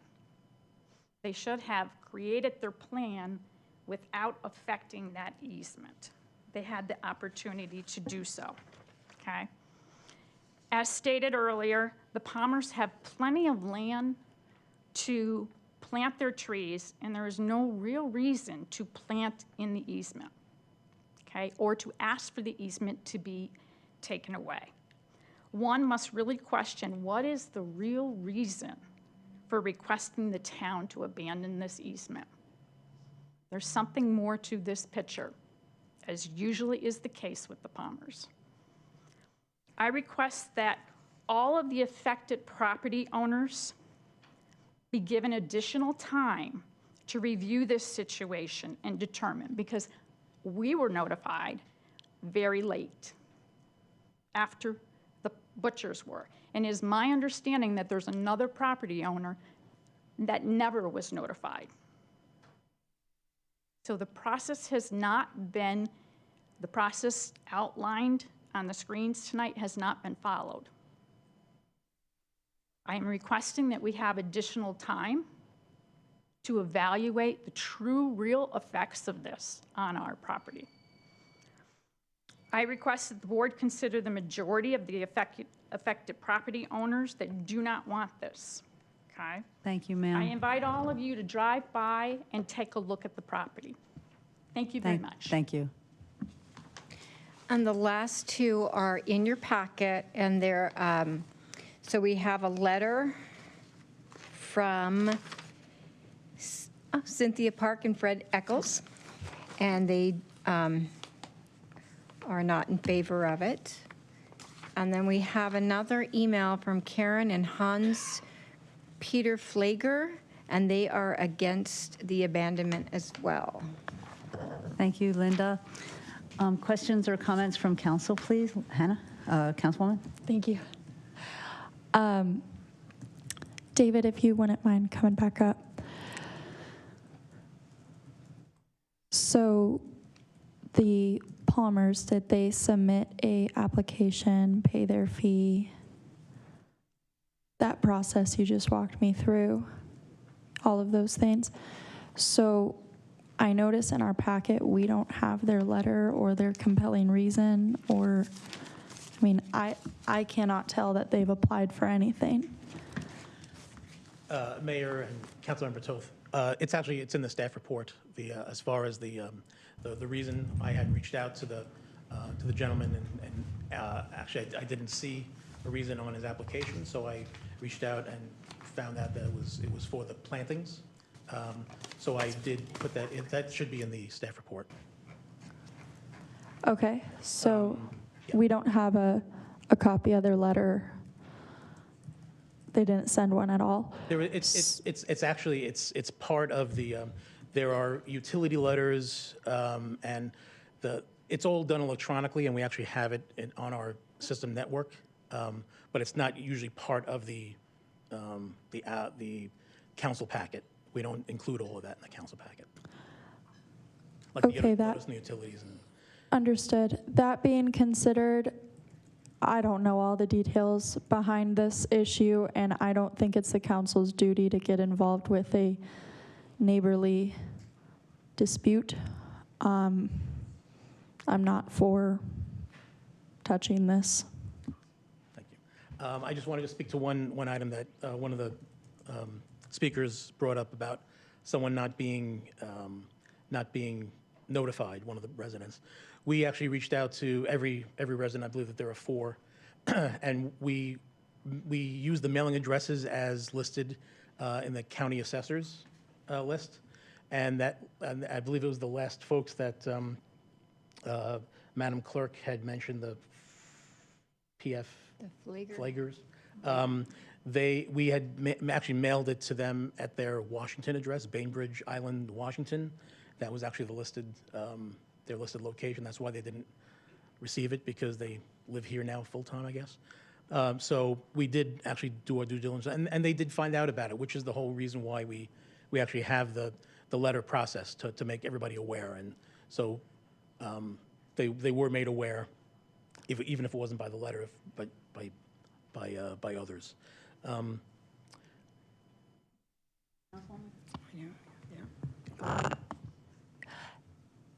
Just so that I understand this correctly, even with the easement there, all of the people pictured own that 10 feet of easement. It's just considered an easement by some random thing that whoever did it back before incorporation, thinking there may be a need for accessing it for unknown at the time what it could be. All right, so I am correct. They legally own that property. They just can't use it for whatever purposes because it is legally an easement. I'm looking at, and I pulled it up on Google Maps, and I didn't just do it now, but it looks like, and I'm pointing on my picture like that does you any good, but lot 13 and 12 each have driveway accesses to, I can't remember that street that's to the top of the photo there. So that is probably where their water meters are now. That's where their cable is coming now. That's where their electrical lines now and all that stuff are coming now, correct? Yes. Okay. One question that we had amongst ourselves is, we understand that generally these abandonments don't go to planning and zoning. Is that why it came to us? Because it's just not general practice that this kind of thing go to planning and zoning? Actually, Mayor and Councilmember Kasabuski, all of the drainage, public utility easements and drainage easement abandonments do actually come to this body. they're usually on the consent agenda. So when you approve the consent agenda, you're approving them. And many, many times, it's because someone wants to enjoy their property. They want to abandon or vacate the easement so that they can build a pool, or they could build a wall, they could build a fence, they could do something and make better use of that. Just have a planting garden. Or that was actually going to be my next question is, so if we allow this abandonment, then they could put in a wall if they wanted to, but it would have to, or a fence, it would have to be pre-approved because we've got ordinances in place for that. Okay. Yep, anything would have to be zoning and would have to meet. So it's not like they can just go willy-nilly build a fence. You would still have to get it and review it. Thank you. Thank you for the explanation. The Palmers is their name. They've complied with everything as far as asking the town to look at this. They filed the correct papers, timely notice, the whole 9 yards, okay? So I have a question because these slides seem to be different. Is the easement only on the Palmer's property, or is there an easement on the adjoining properties? Because it looks like there's an easement on both of the properties. Yes. On the surrounding, the L, for lack of a better word, on surrounding. So by abandoning this easement, there's still going to be 10 feet or so of easement on the other lot owner's property. Mayor, Vice Mayor, Okay. that is correct. So it's not going to exactly butt up against their property, because I'm trying to understand what's, what and why is being requested, because as owners of the property, if the town has no use in in maintaining this easement, the utilities, et cetera, have already been done. Of course, none of us have a crystal ball, but still, given the fact that there is the easement also extends to the other property owners, I guess I don't understand what the dispute is. Yeah, so when these easements were placed on here, typically it was a 20-foot wide easement, 10 feet on each side of the property. Okay. So, and when an owner comes in to abandon the easement on their property, they're just abandoning their 10 feet. In this case, right. It's just their 10 feet on their side. So if the other property owners wanted to come in separately and abandon the 10 feet on their side, that's certainly their prerogative, and there's nothing that would compel us to deny it. And that's really the bottom line. There's nothing that compels us to deny that. Thank you. Thank you, Ms. Mayor. Thank you, David. Once again, this just seems to be a use deal that we've been facing a lot lately. What can you do with your own property?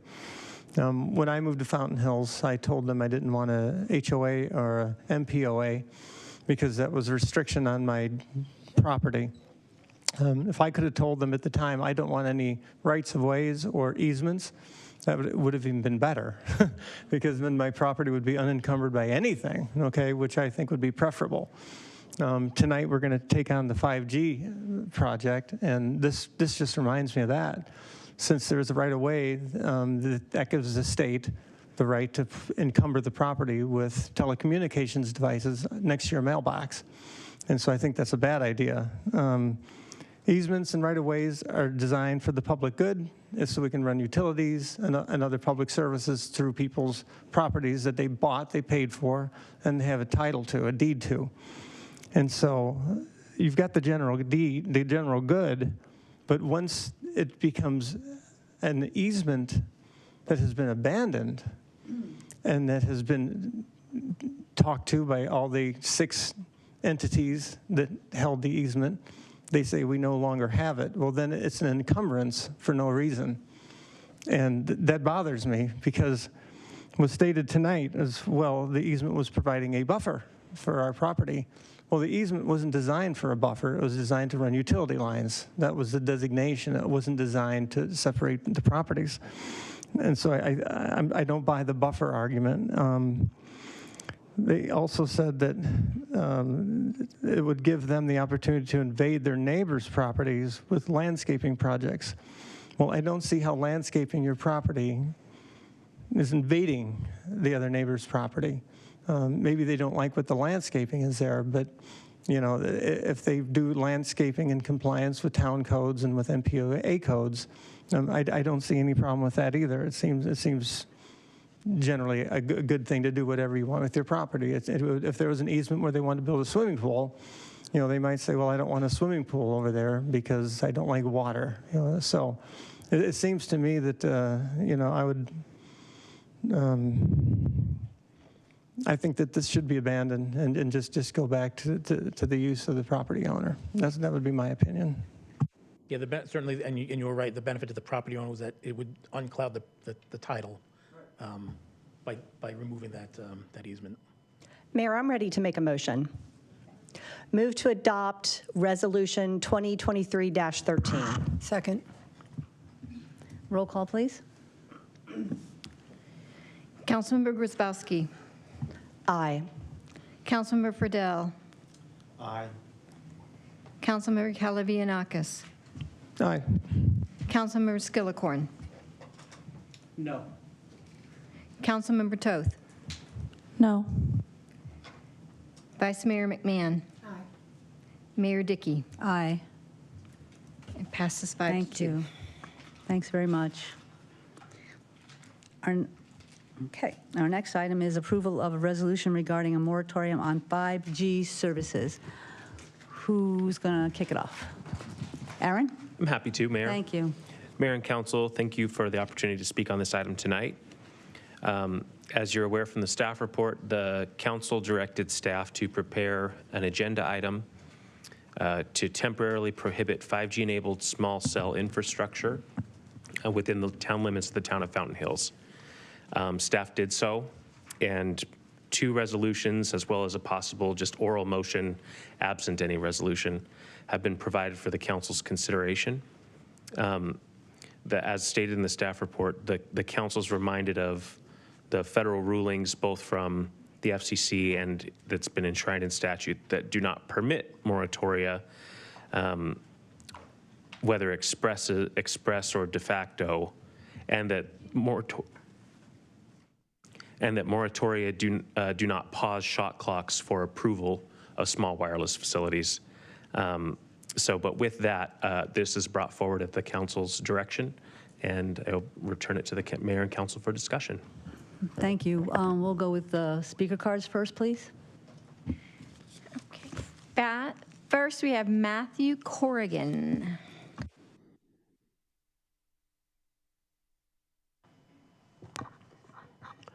Madam Mayor, council members, Matthew Corrigan, homeowner in Fountain Hills. I actually support and commend Councilmember Calavianakis for the 2 proposals, 2 options for the resolutions, rather, to impose a moratorium to cease the build-out of 5G wireless. Also, I prefer version 2, but I won't go into that. I recently read an article in Epoch Times by David Charbonneau, dated April 29th, 2023. In quote, in part, researchers at Environment and Cancer Research Foundation, ECFR, in Sweden, in case studies published in the Annals of Clinical and Medical Case Reports, 5th generation 5G wireless technology is being rolled out worldwide despite no previous research on possible negative effects on human health and the environment.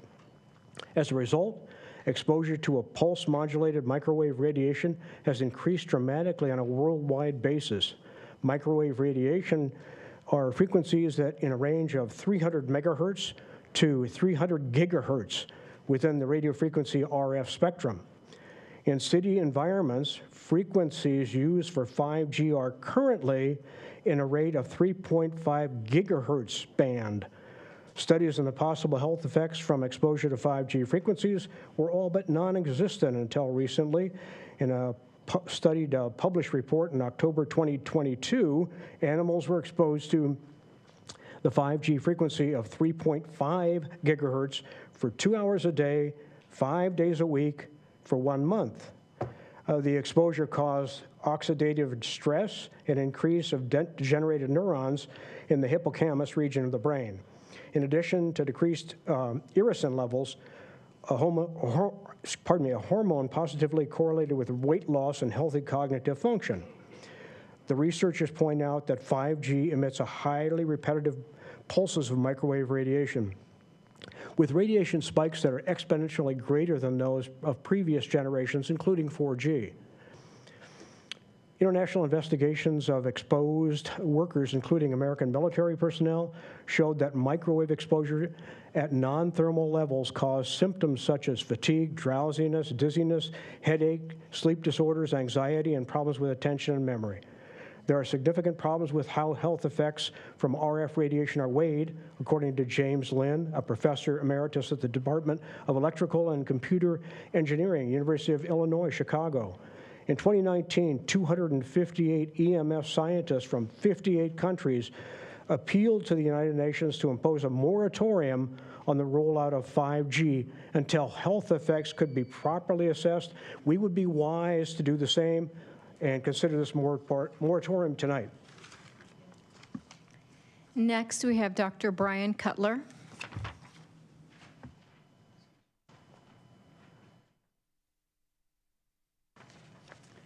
Good evening. Thank you for the opportunity to address you. My name is Brian Cutler. I live in Fountain Hills with my wife, Claire Sookman, who has emailed you about her situation, and she's not able to be here today, so I'm speaking on behalf of both of us. We've lived here for about 1.5 years, and I have to say that the quality of life in Fountain Hills is outstanding compared to 5 other states I've lived and Canada. So thank you for your service and for the great work that you and your predecessors have done. We began this meeting with a lovely invocation that reminded us of the diversity of Fountain Hills. That diversity includes people with disabilities. I'm sure that every person in this room knows at least one, probably multiple people with disabilities of all kinds. EMF is a disability. My wife and others have extreme sensitivity to 5G, to wireless, and they suffer from it. It's debilitating. Part of our role is to protect the most vulnerable people in the community. I'm not at all suggesting that we disconnect Fountain Hills from the rest of society. I am a university professor and administrator at a university that operates graduate programs remotely. I teach master's and doctoral students all over the country and in Europe. I'm a forensic psychologist. I work in multiple states, consulting and testifying. I rely on the internet, 5G, as much, if not more, than many people. I'm just saying that we should build a smart community smartly. More is not always better.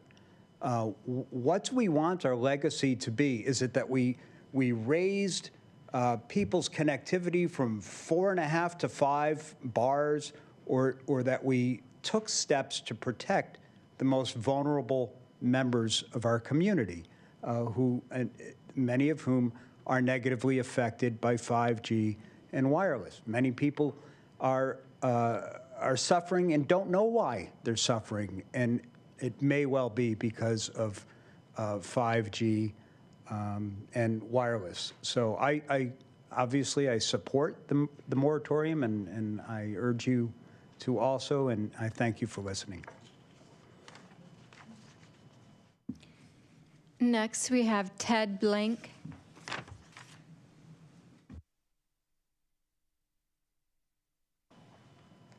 Good evening, Mayor, Council. Thank you. Ted Blank. In the proposed resolution, there is cited a Court of Appeals ruling in the District of Columbia.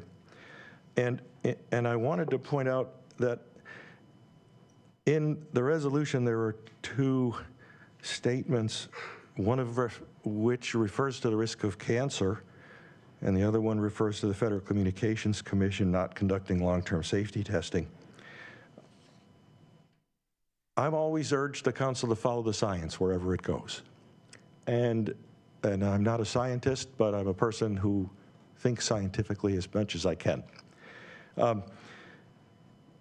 Regarding the increased risk of cancer, the ruling cited states that in spite of a negative ruling regarding some sort of investigations on other issues related to like non-thermal issues, they did find that the commission offered an adequate explanation for its determination that exposure to RF radiation at levels below the commission's current limits does not cause cancer. And so I would urge the council to consider the proposal absent a reference to cancer. The concern about RF radiation causing cancer is one that's constantly brought up, but the ruling has stated very clearly that there is no evidence that RF radiation below the existing limited levels causes cancer.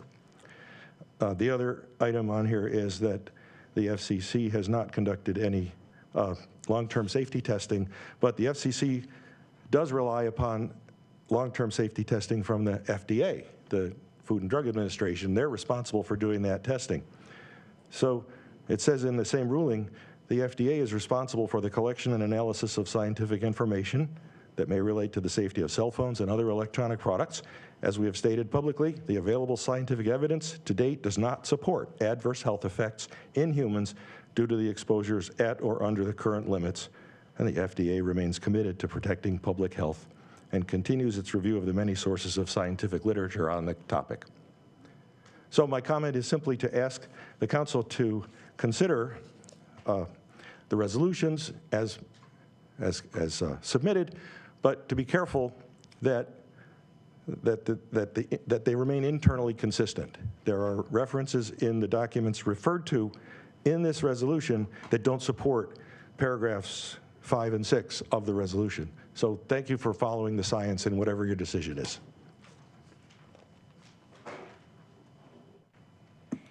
Next, we have Lori Troller.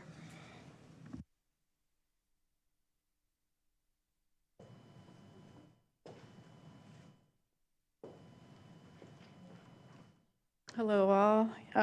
Mayor, Council, Rachel, Aaron, Lori Troller, resident, 27 years. And I want to thank you all, especially Jerry, Brenda, and Rachel, and Aaron, for your specific attention to the moratorium. And actually, everyone in the community that's taken the time to gather on this topic. There's 2 moratoriums, I guess now 3 options on the agenda. I was assuming Brenda's was going to be updated, so I'm speaking to her second one that she put out. So although the moratoriums look similar, there are some key differences, and the first one attached to the agenda, which will be the one that Brenda's presenting, that would be my choice, and some of the differences between the two, there's a different end date. She's got an end date for January, which protects from a gap that we might experience between the holidays and the new year. It defines the ordinances to be updated instead of just referring to an ordinance. It clarifies the telecom products covered by the ordinance, so it's more specific. It provides an explanation of the protections that we want to include in the ordinance.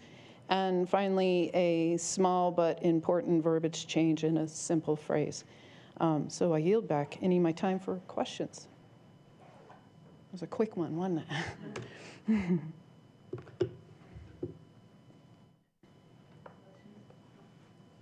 Okay, thank you.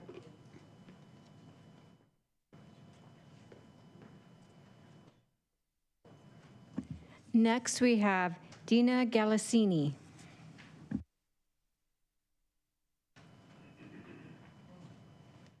Good evening. My name is Dina Galassini. I'm a resident of 20 years in Fountain Hills. Regarding wireless equipment, it's crucial that the town has strict ordinances in place. The so-called energy cloud will develop at different paces depending on the town's priorities.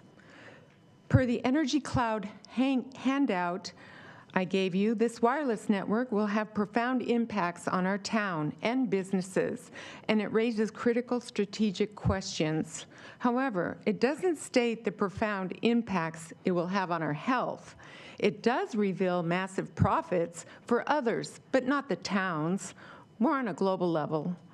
The profits do come from our data, privacy, and health as it deteriorates.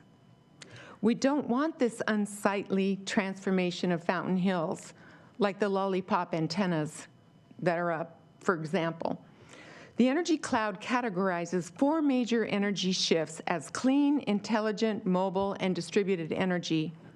This really means total control of our data distributed globally, all wirelessly. Our data instantly sent to China or perhaps the European Union because they are the wireless experts, not us.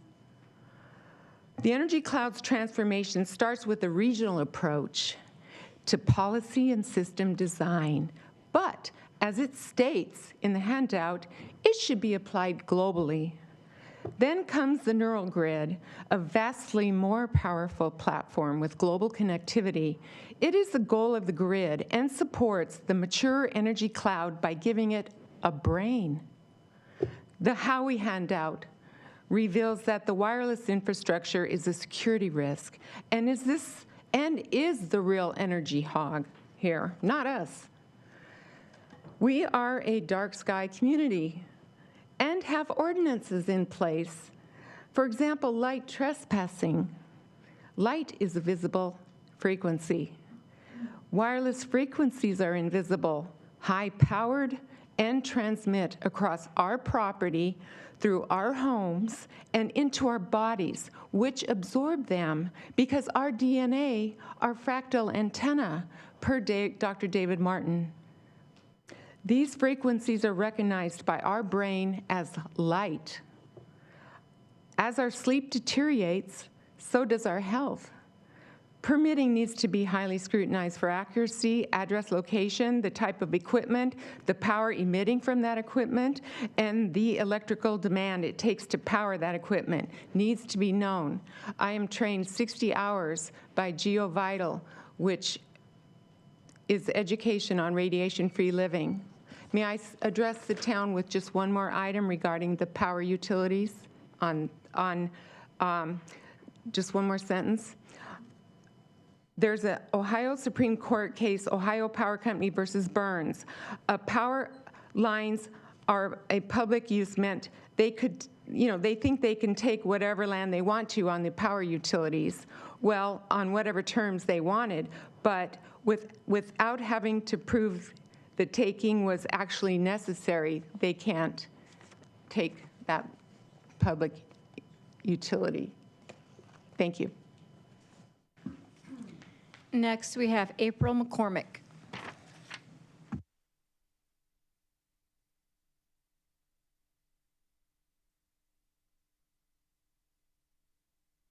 Good evening. I just want to thank this council for the bold, brave action of putting this on the agenda, for the verbiage that has been produced, for your ability to listen to the residents and respond. I am so eternally thankful and impressed. My mind is blown. The first speaker, I'm utterly could hug him. Everything he said is actually posted online at a website called fountainhillsafetech.com. About 2,500 residents have read every word of that site, and there's an option where you can enter your email address so that you can be updated, receive a newsletter, and find out what happens tonight if you don't happen to be here. There are thousands of residents that are very, very, very concerned about this coming to Fountain Hills and what it's going to do to property values, untested. I mean, it's a freak show is really what it is. And I know we all know that federal law supersedes state law. Well, in October, I gave you 10 pages of federal law where all of the district courts have ruled on this repeatedly, that you do have the right to protect us. And I think that's what you're doing tonight. And I am so grateful humbly inspired by your actions. I cannot wait to see what you are able to do next collectively.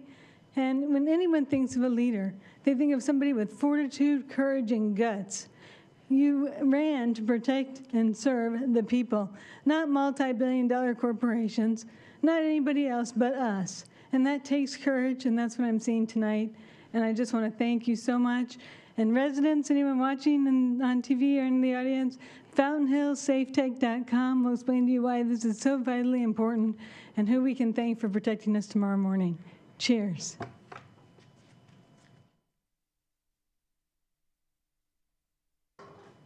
Okay, the next are just, they're in your packet, and they are letters.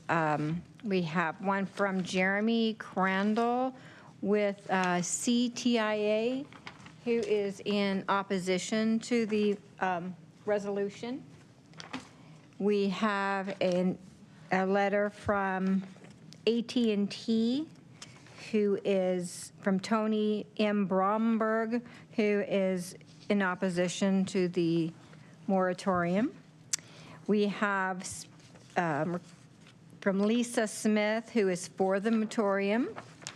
We have Jane Bell, who is for the moratorium. Alan Gracio, who is against the moratorium, and they've all written a little comments in support or against their item. Thank you. Any comments or questions from council? Councilwoman? Actually, Mayor, we had one more, and Ed Stizza would like to speak on this.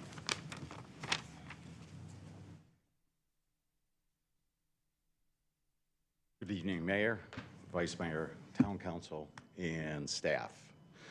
I have a very big question. I know that everybody's going to vote on this, but I would love to see if you're going to vote on it with the understanding that you're going to look at all options legally for another attorney.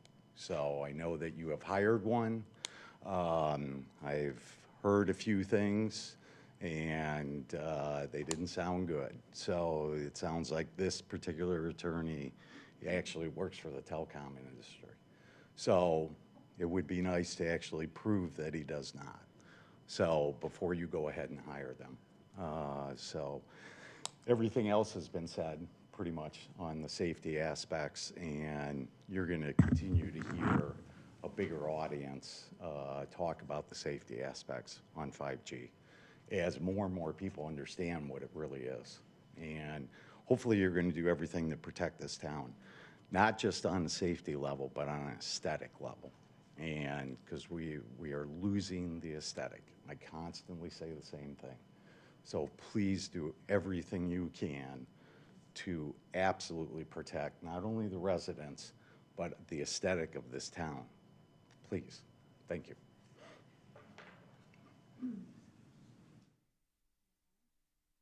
Mayor, I have to respond to that. Mayor and council, the individual that we, at the direction of the town council, retained to present on June 6th, who is going to come here on June 6th, has done work for numerous Arizona municipalities, currently does work for the town of Payson. My firm's worked with him for years. He doesn't work for the telecom industry. I don't know where that information is coming from. I don't know why that information is being put out to the public now. It's not true.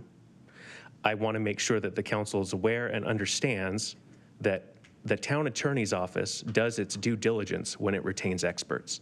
And aside from that, I brought that to the town council for discussion in executive session, and we received direction about what to do. I want to make sure that the council understands that when we do something in the town attorney's office, that we don't take it lightly, and that we do indeed have the town of Fountain Hills interests at heart. I genuinely, that's all I have to say.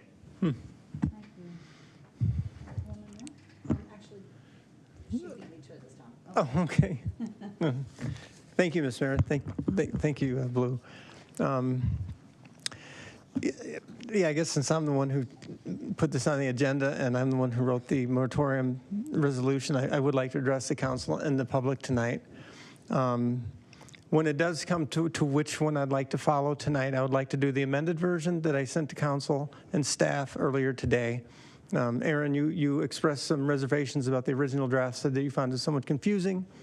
And so I wanted to clear it up, and I put the specific verses, chapters to kind of make it bulletproof so you know exactly where I was going, and I won't bore the people tonight with that. But this is a pretty tight version right now that I presented to council and to you, Aaron. This was first brought to our attention, sometime a couple months ago, I think. And I think I might be representative of a lot of the people up here that thought that, well, maybe this wasn't that big of an issue, that it's being handled internationally and nationally. And so I'm not sure if I took it seriously enough. On doing my research, looking at articles like the gentleman mentioned tonight, the doctor that had the article on the Epic Times that actually Councilman Friedel had sent out to council tonight. When I read letters and testimonial, like our first speaker tonight about his sick wife, and then when I just do Google checks I thought that we're just going to be alone in this thing, just Fountain Hills against the world. And I realized this has gone worldwide. There's a lot of questioning right now of this 5G technology. Anecdotally, is this why we're all so crazy when we're driving in our cars and at the grocery stores? That's anecdotally, and that's not evidence. I just want to say this is not about having 5G service, okay? We get that from the micro towers. These are small cell wireless units that would be able to be placed on your right-of-way, which we talked about earlier, on your property without permission by you. They have safety concerns, which we discussed, especially for vulnerable people with neurological conditions.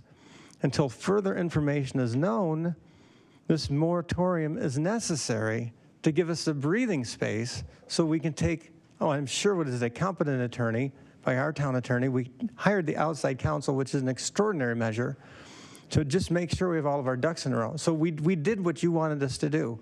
We hired the outside attorney. We have presented to him the evidence we have, and we wanted the tightest ordinance that we can come up with that's going to comply with state and federal laws. And so I think that's a great deal of good faith on your town council to try to address these issues for you. We've taken it seriously. We've heard. We did get letters. I was so impressed from AT&T with Tony Broberg, Desert States President, AT&T External Affairs. We also got a letter from the Trade Association for Wireless Communications Industry, from one little town council person that puts a moratorium on there. Boy, we seem to raise a lot of attention. Instead of them quoting some laws to us that I didn't have time to read, I wish they just would have sent us a peer-reviewed study to say that this is safe technology. That would have cured it right there. As we've talked about before, the Federal Appeals Court heard the case, environmental case, Health Trust versus Federal Communications Commission. It is very important that the Swiss Re, which is the second largest reinsurance company in the world, called 5G a high-impact liability risk due to health concerns in its 2019 Sonar Emerging Risks Report. And they will not compensate for losses from personal liability related to RF exposure. That means that this is so untested that we're not going to make any insurance if somebody gets injured with this radio frequency with this technology. That means a lot to me. If they're not willing to provide insurance saying that this is safe technology, then we have to look into it. And I think that's what we're doing. If there are provable data that there was no harm in 5G service, then why won't the second largest reinsurance company not cover the losses? So you're still going to have a 5G phone service. You're still going to have internet without this intrusion. So let's take a pause, fully understand the consequences, finish writing the ordinance, and go from there. Thank you. Thank you, Mayor. Before I get into the research that I've got to talk about today, I just want to make it clear that if we put a moratorium into place, and I'm under the impression that we don't need a resolution to put a moratorium into place, one, and two, if we do put some sort of moratorium into place, that it's still, whatever the legal term is, by right, within whatever the number of days is, 20 days, they can still go out and put it up. So, all right, we lose control over giving them a yes or no. If we have a moratorium, they automatically get to put it up in however many days. What else do we lose control over? Do we lose control over type, height, location, any of that other stuff that would be important to us? Mayor, Councilwoman, the answer to your first question is yes, and the answer to the second question is also yes, and with the explanation as follows. With respect to federal and state shot clocks, there are federal and state laws that govern small cell infrastructure, particularly in the right-of-way. A moratorium does not pause the running of a shot clock, and pursuant to federal and state law, a failure by the town or any local government to respond to an application, either to deny it or to approve it, is deemed approved. That's what the language is. It is deemed approved. So whatever's in the application is what is deemed approved, whether action is taken by staff or not, whether there is a moratorium or not.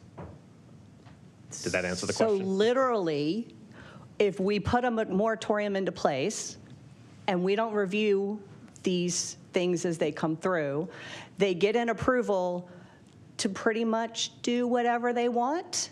Is that the application non-legal is deemed version? approved as submitted. Okay, all right, thank you. That answered my question. Again, I don't understand why we're even having a conversation about a resolution, but both, I guess I should say at this point, all three of the resolutions that we have received copies of refer to peer-reviewed studies, but we were not given supporting documentation to back up those statements. Last year, council was sent links to websites that appeared to me to be self-published and without peer-reviewed supporting studies. But all three of the resolutions refer to Swiss Re's SONAR report. SONAR stands for Systematic Observation of Notions Associated with Risk.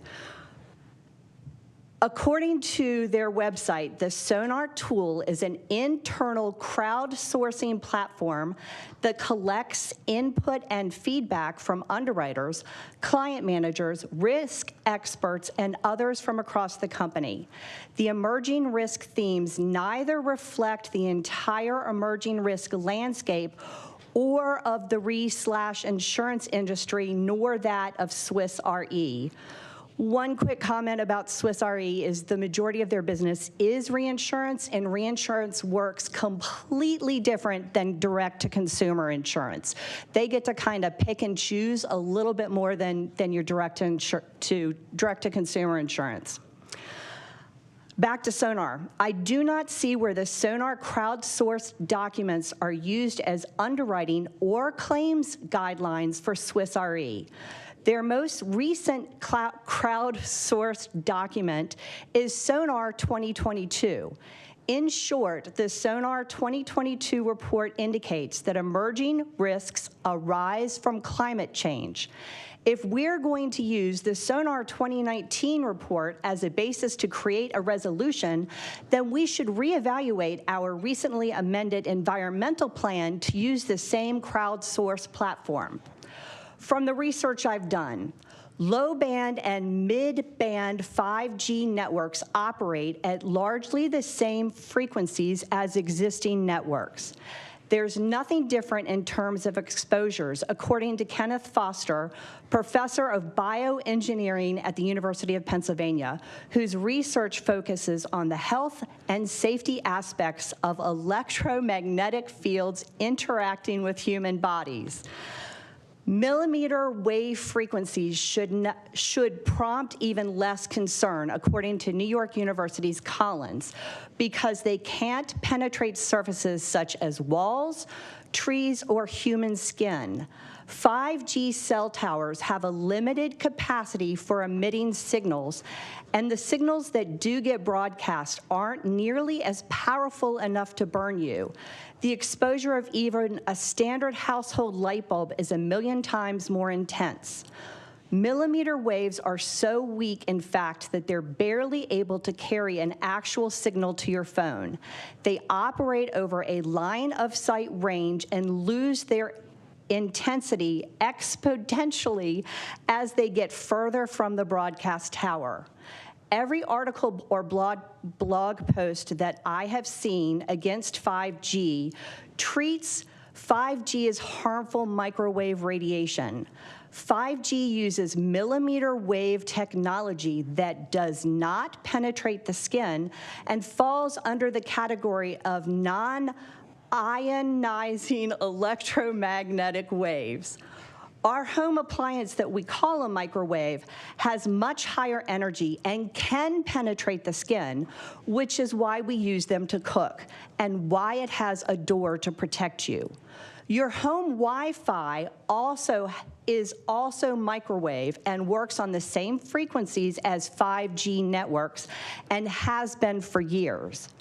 Due to lack of scientific research from peer-reviewed studies, I cannot agree that 5G causes cancer or other illnesses, and I will not support a moratorium. Thank you, Mayor. She excused herself for a minute, so if we can continue, or we can just take a 5-minute break, whatever you guys want to do. You want to continue? Whatever you guys want. Okay. Yeah. Hannah, do you want to say anything? Thank you, Vice Mayor. I just want to ask Aaron more questions. For the moratorium, when we talk about the shot clock, we say that once there's an application, if we do not respond, it means it's a yes. If there's a moratorium, are they able to apply? Yes. Okay, that was the main question. Thank you. Okay. I did some research on this. I looked at a couple cases that involved regulation of 5G and 5G cell towers, et cetera. And the FCC federal law governs the telecommunications, and it specifically preempts local and state governments from enacting any statutes or regulations that may prohibit or have the effect of prohibiting telecommunication services. And it's as simple as that, but it's also very, very complicated. So based on the FCC federal law, local municipalities like ours cannot enact legally resolutions or moratoriums written the way that this one is written, in my opinion. On its face, the moratorium, whereas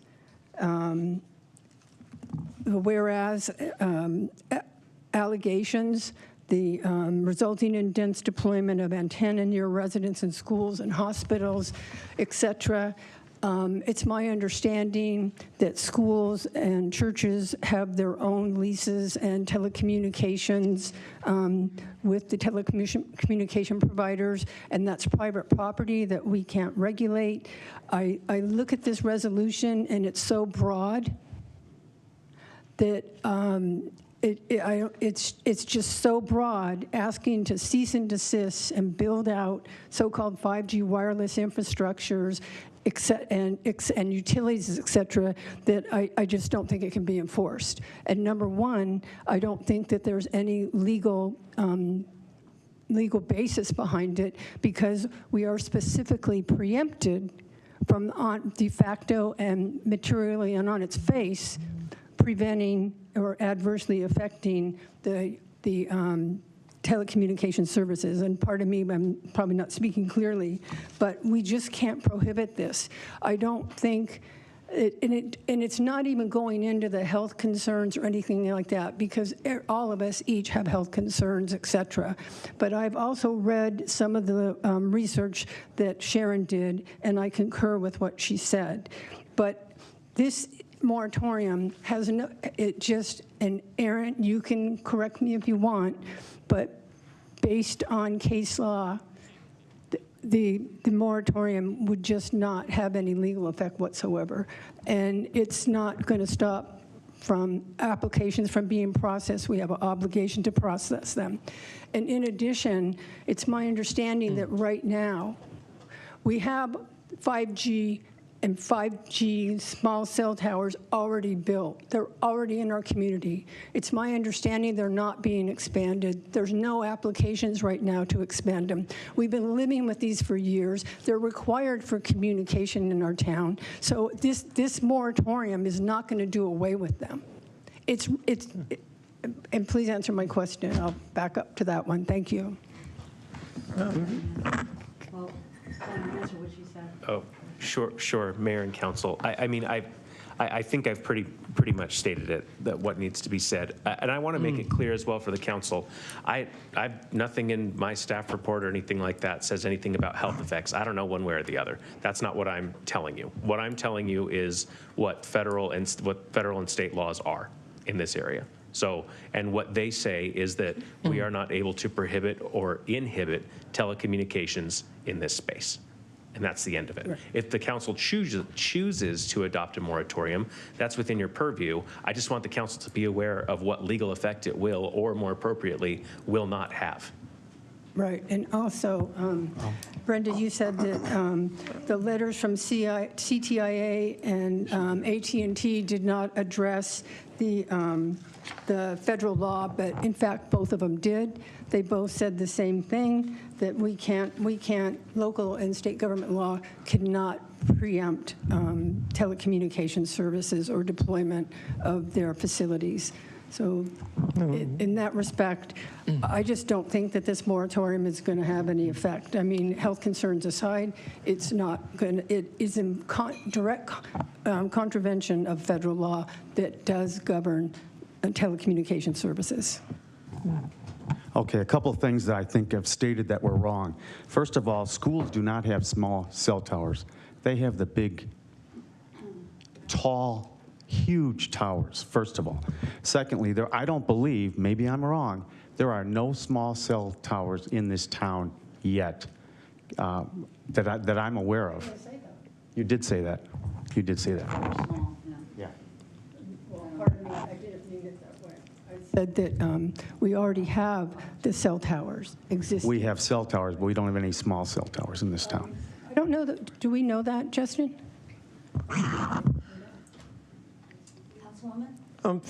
Oh, that'd be me? Thank you, Ms. Mayor. I think I've been waiting. Oh, okay. Yeah. I didn't know who was first. Yeah, just to clarify the record on a few things. For the Vice Mayor, I did say they sent us a lot of laws. I just said they didn't send us any peer-reviewed studies saying that this technology, yeah. So I just want to clarify that. I just said they didn't send a study saying that this was risk-free. But they did send us a law. Yeah, no doubt about that. The other thing with you, Sharon, is you mentioned about line of sight. You compared this to a light bulb or to a VCR. And I just wanted to point out that if you go into another room and there's a light in the other room, you can't see the light with the door closed. If you go into another room with your VCR remote and you push the button, it won't go through the door. I mean, I think that's what you said. And with the VCR maybe. And the thing is there's a roof over here, there's no line of sight, but I did have to turn my phone off tonight because if somebody were to call me, it'd go right through this structure. And so these waves, they do go through, it's not line of sight, they go through mortar, brick, what trees you mentioned, so I just want to clarify that. They do, it's not line of sight. And then the last thing I'd like to say, and again, this is anecdotally, but there were people from the telecommunications industry here with their trucks We have pictures of them, and they said they were scouting tower locations. And I've got the picture, I think, Councilman Friedel, I think you do too. And so the fact that they haven't done it doesn't mean they're not doing it right now. And that we might have been the shot clock to set them in motion to scout out our own town. It's hard to say, but they are here right now scouting out our town. Thank you, Mayor. I just had a follow-up from my earlier question. Obviously, we have a moratorium. They're still able to apply. Are we not able to respond if we have a moratorium? If we deny it and say, sorry, we put in a moratorium, doesn't that stop the shot clock? No, there is no stopping the shot clock. I want that to be very clear. There is, like, if you adopt a moratorium, it is like nominal. It does not stop the shot clock from running specifically pursuant to the FCC's order and declaratory judgment. So we are unable to respond if we have a moratorium and they apply. We cannot deny it. I guess it depends on what the moratorium says, right? If you tell staff, don't respond to these, then okay. If you tell staff to respond to them, then it doesn't have the purpose that the moratorium was intended to have in the first place. Okay. So I guess it depends on what you want to do. Last question. Do any of the versions of the moratorium that we have in front of us right now, do any of those allow for staff to deny a application because there's a moratorium? Oh, we have the authority to deny applications because they're incomplete or because they are otherwise inconsistent with our regulations, for sure. We already have the authority to do that. Would any moratorium, whether that's been presented here or that anyone could conjure up, give staff the authority to deny based on the fact that there's a moratorium? I mean, staff could deny it. What the carrier would come back and say is, you can't do that, right? Because they can't. Understood. Thank you. Solely based on the moratorium. Solely. Okay. Yeah. So, Vice Mayor? thank you, sorry. I was looking. So the moratorium or resolution, whatever you want to call it, its sole purpose is to prevent telecommunication services from happening for a specified period of time, right? I don't know, I guess that's the intention. Yeah, yes. and so that's directly in contravention of federal law. We don't have the right to do that. So it's not going to have any force and effect, and that's what you're saying. I don't think that this moratorium is stopping telecommunications. The small cell towers have very little to do with your phone service. It's more security operations and that type of operation. It has nothing to do with your cell phone communications at all. And I think there's people in this room that could back that up. That it's a totally different animal. Excuse me, I just want to say something about some of the discussion that we're having is showing some of the uncertainty that we have.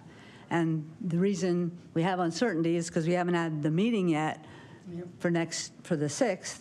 That is purposely what we were, directed to do, was to get outside counsel who was used to this item in the state of Arizona. So there's state law, there's federal law.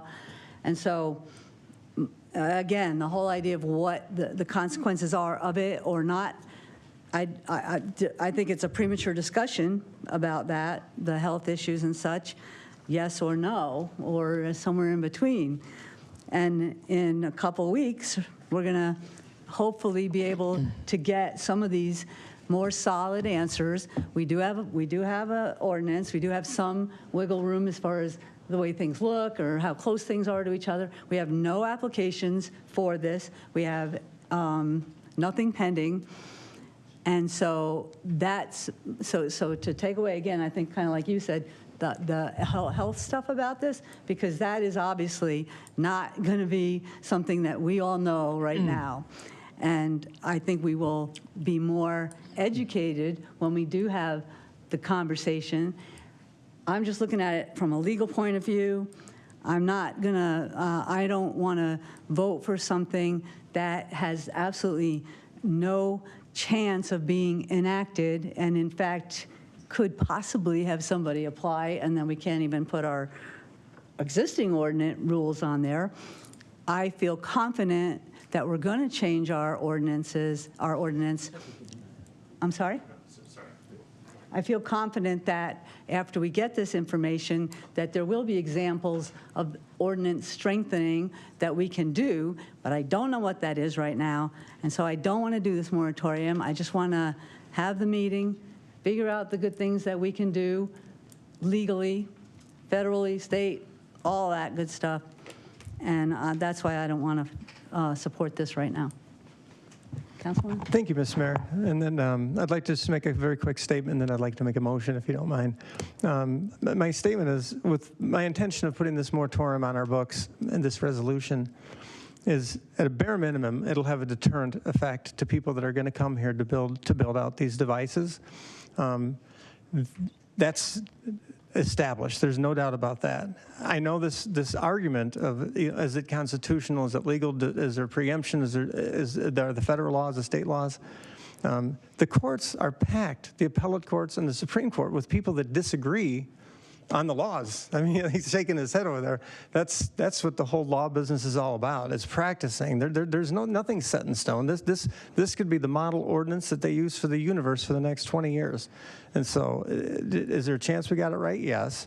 Is there a good chance that they're going to say, well, this little community of Fountain Hills wrote this moratorium. Maybe we should wait for them to get their ordinance done, and then we can see how we can work with them with the new ordinance to place this technology in Fountain Hills. And that's actually what my hope was, to discourage them from coming here until we can get an ordinance with teeth. Can I ask one question that I Then I'd like to make a motion. Oh, wait, because I think I don't know, she's showing me, I think that we have cards, but I do want to ask a question, because Brenda, when you were talking about private, or putting them on people's properties, that's not an easement, though. Right-of-way is not owned, the right-of-way is owned by the town, right?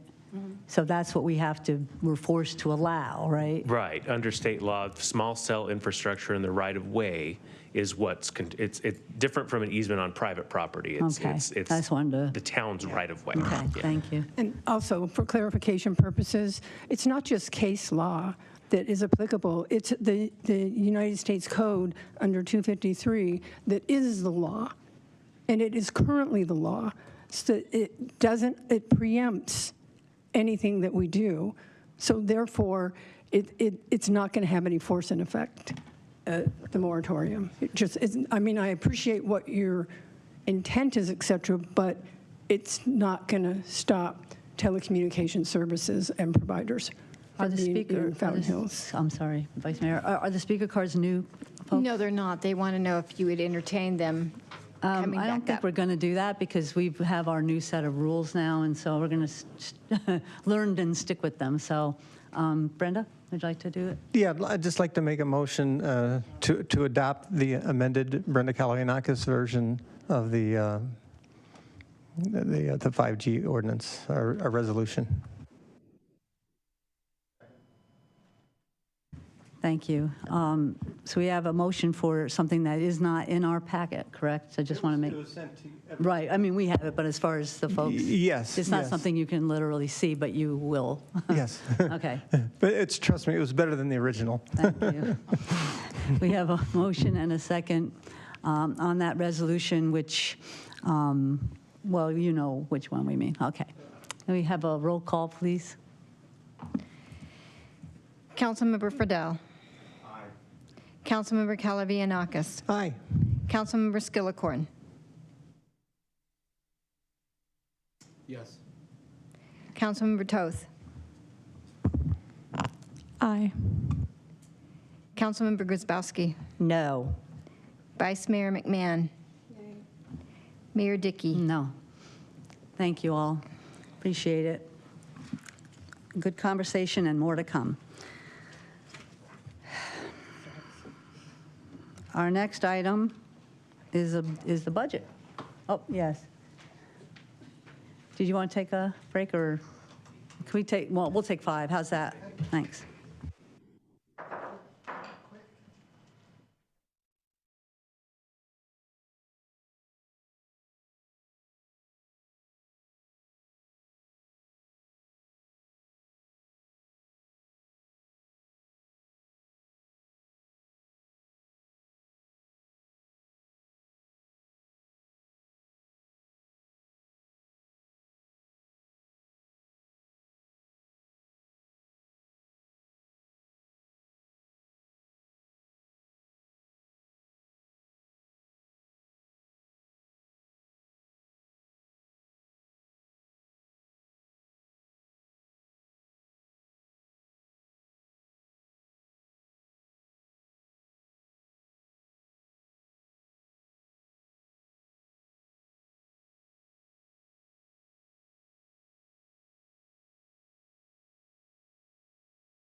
all back.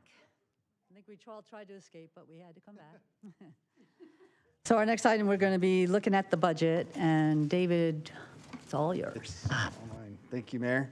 Council, tonight's fiscal year 24 tentative budget for the town as well. Should not be anything new since we've talked about it at the council retreat. We had a CIP work session, so that'll be part of this kind of a review where we are now. Also, the budget work session in April. So with that, we will go over a couple slides just to give you an idea where we are so far this year. These are our total TPT collections across all funds. So you can see overall, we've collected $15.5 million. The 9-month budget is 12.7, so we've exceeded that. So we are receiving more than what we had planned. This next one, the construction, is a little surprising. It was, B actually came into my office and said, I think there might be something wrong. But we looked into it, and we actually had 4 speculative builders that reported their income in March for February. So we had 4 sales of spec homes, which increased our collections quite a bit, so we'll take it.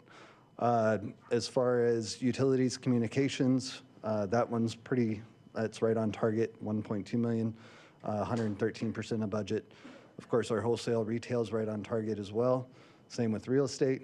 Restaurant and bars and services are also doing quite well compared to what we expected or what I expected for the year. Overall, 89% of our total TPT revenue has been collected within the first 9 months. So we still have 3 more months to go. This month's looking really well.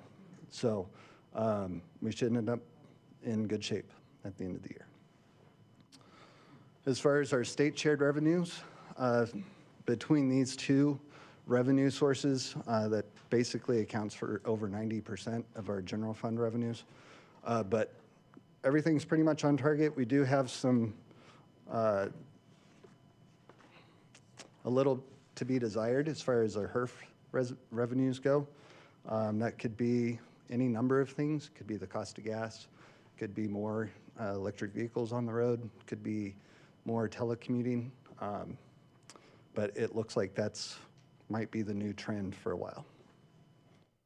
So that takes care of the revenue so far. Are there any questions on those first 2? Any clarification? Okay. So since you saw the proposed budget at the budget work session on the 11th, these were the major changes that are made, or that were made to the proposed budget to where we are tonight. So after we got all of our auditor general schedules, budget schedules done, we just didn't have the exclusions that we've had for the last couple of years. So we actually had to reduce our overall budget by $4.4 million. So what you saw in the proposed budget of 47.5 is actually now 43.1. Those reductions had to be made out of the capital projects fund.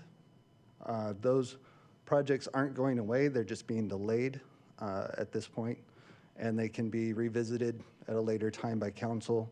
As long as our revenues are coming in next year like they are this year, we can move some of our contingency and move forward with those projects at a later date. The tentative budget also has the 7% COLA, which we discussed at the work session. So just to go into the expenditure limitation a little bit more, that top line figure, the 34.4 million, actually comes from the Department of Revenue. And then our tentative budget number there, the 43.1, less those exclusions, so grants, all of our HERF money is excluded, any payments that we make to the state, insurance recoveries or investment interest, and then our carryover of HERF funds from last year is also excluded. So that brings our expenditure subject to the limit down to 34.3 or $31,000 less than the limit. Any questions on that? It's kind of, yeah, it's a little crazy. It's been around since 1980s. Basically just meant to keep local governments, counties, and the state from, well, not the state, just, they wouldn't do that to themselves. The counties and local governments from increasing their expenditures. Is it formula driven? It is. It's basically based on the 1980 level at the time and then adjusted for inflation and population. All right. So we'll go into the general fund. Just a quick look at past experience in the general fund. As you can see, revenues on the left, expenditures on the right, budgeted numbers in blue, actuals in orange. You can see on the revenue side, we consistently beat our budgeted revenues. That's a good thing. That goes towards our conservative budgeting as far as revenues go. On the right side, you can see it's the exact opposite. We're consistently less than our budget. If you take the difference between the orange bar on the right against the orange bars on the left, that's the difference. That's what goes towards fund balance, ensures our reserves, takes care of our funding transfers, and also the CIP fund. All right, so then as far as special considerations for the general fund, we're required to adopt a balanced budget. The budget process begins by forecasting the revenues. Our revenues for next year, 25.6 million. Our expenditures minus contingency, so not counting for contingency, just what's included in the budget is 22.6. That's a difference of $3 million. Balanced budget is not achieved with that, right? So there's really only two options. We can reduce the revenues or we can increase our expenditures. If we reduce our revenues, then that doesn't give us the budget if we actually receive more revenues, right? If we increase the expenditures using contingency, then we would have that budget available if we need it, which is what we do. So that's where the $3 million in contingency comes from. Any questions on that? Could you please just clarify that a little bit more in plain English? Sure. All right. So since we start with revenues and our projections there, that sets the number, right? If our expenditures, if we don't have our regular expenses like payroll, maintenance, contracts, all that sort of thing that meets or exceeds that number, which we wouldn't be able to exceed, then we have to make up that gap. We have to plug it, and that's with contingency. So as long as we receive the revenues like we expect, then we know we're gonna spend less because our base budget or all of our operating expenditures are lower anyway.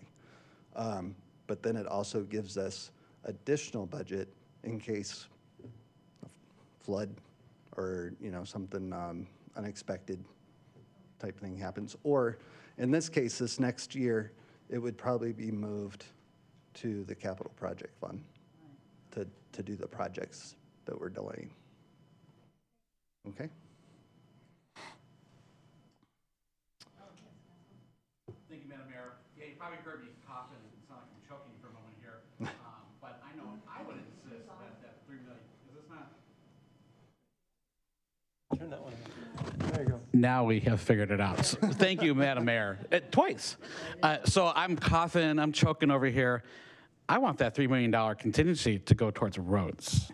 And that Well, there's some capital stuff, and we'll talk about that later, but I want everyone to remember the roads. The reason why, excuse me, Mayor, Council Member, the reason why the The reduction was taken out of capital projects is specifically for that reason. We didn't want to touch the streets fund and what's budgeted there, which is already $1 million more than what we budgeted for this year.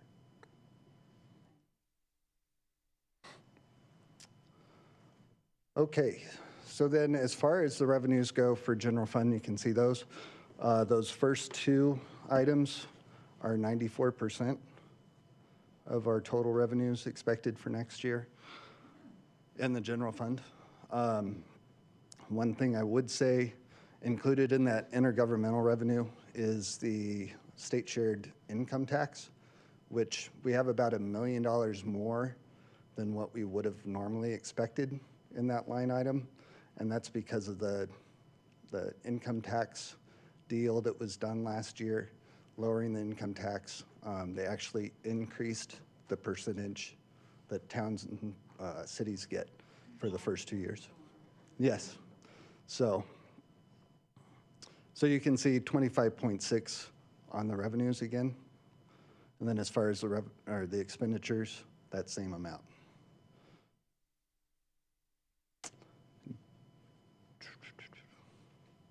I think, are there any questions on this? Just did these by function so that we didn't have to go through each specific department. Very good. Okay. As far as supplements for the general fund, again, you'd seen all these broken down at the work session, but personnel, the $2.1 million, that's a big number, one number that we don't normally see that big. However, we do have a fire department that's coming on with 30-some personnel, so that's a big chunk of that. We also have one-time expenditures of $53,000. That's a little less than what you saw at the work session. Nobody's going to be dancing on a new dance floor next year. So that did come out. Ongoing personnel, or non-personnel, I'm sorry. You can see the total cost minus the offsets equaling $667,000. So a total of those supplements, $2.8 million. Those are all included in the numbers that you saw earlier, and you can see online. There has been an additional request from the community center that didn't make the actual supplement process. The request is to either convert the part-time position to a full-time position, adding about 14.5 hours a week. That would add $32,800 over the year, or to add additional hours for another part-time person at 11.5 hours per week at a cost of $12,800. That one we're going to need a little bit of direction from council. I think the full-time, somebody that's current going full-time seems like a better option for several reasons. If you guys want to chime in here, please do, but yes. I'd just like to, for clarification. Oh, I'm sorry. I'm sorry, I didn't see your light. Okay. Let us know. Yeah. I'm happy to offer a little more insight on this. There's a discussion about, again, taking a part-time position and moving it to full-time. There's pros and cons with both scenarios. We do currently have a part-time person who would be interested in moving into a full-time. It does give some consistency for our evenings and weekends so that there's a bought-in person. There's consistency throughout the evenings, whether that's to deal with our public or whether it's to make sure that our building is maintained and managed day-to-day operationally. Again, from the part-time side, obviously it's less of an investment. However, we all know part-time staff are much harder to find and keep. We have a turnover issue with our part-time staffing at this point in time too. So there's pros and cons on both sides.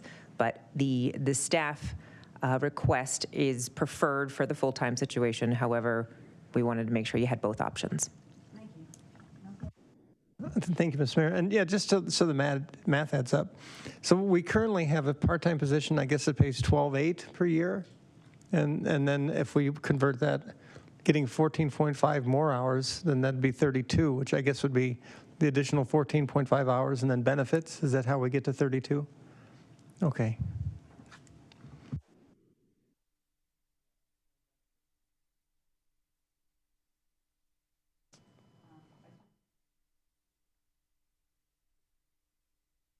I'm for the I'm for the person turning into full-time. Right. Yeah, me too. Ray, pull your right ear. Okay. Okay, perfect. Thank you. So now we'll talk about the Streets Fund. You can see the historical here. The revenues in this fund are fairly consistent as far as what we budget is what we receive. You'll see there's not a lot of extra revenues there. That's basically HERF and VLT funding as far as that goes, and then the 0.2% of TPT is also included in there.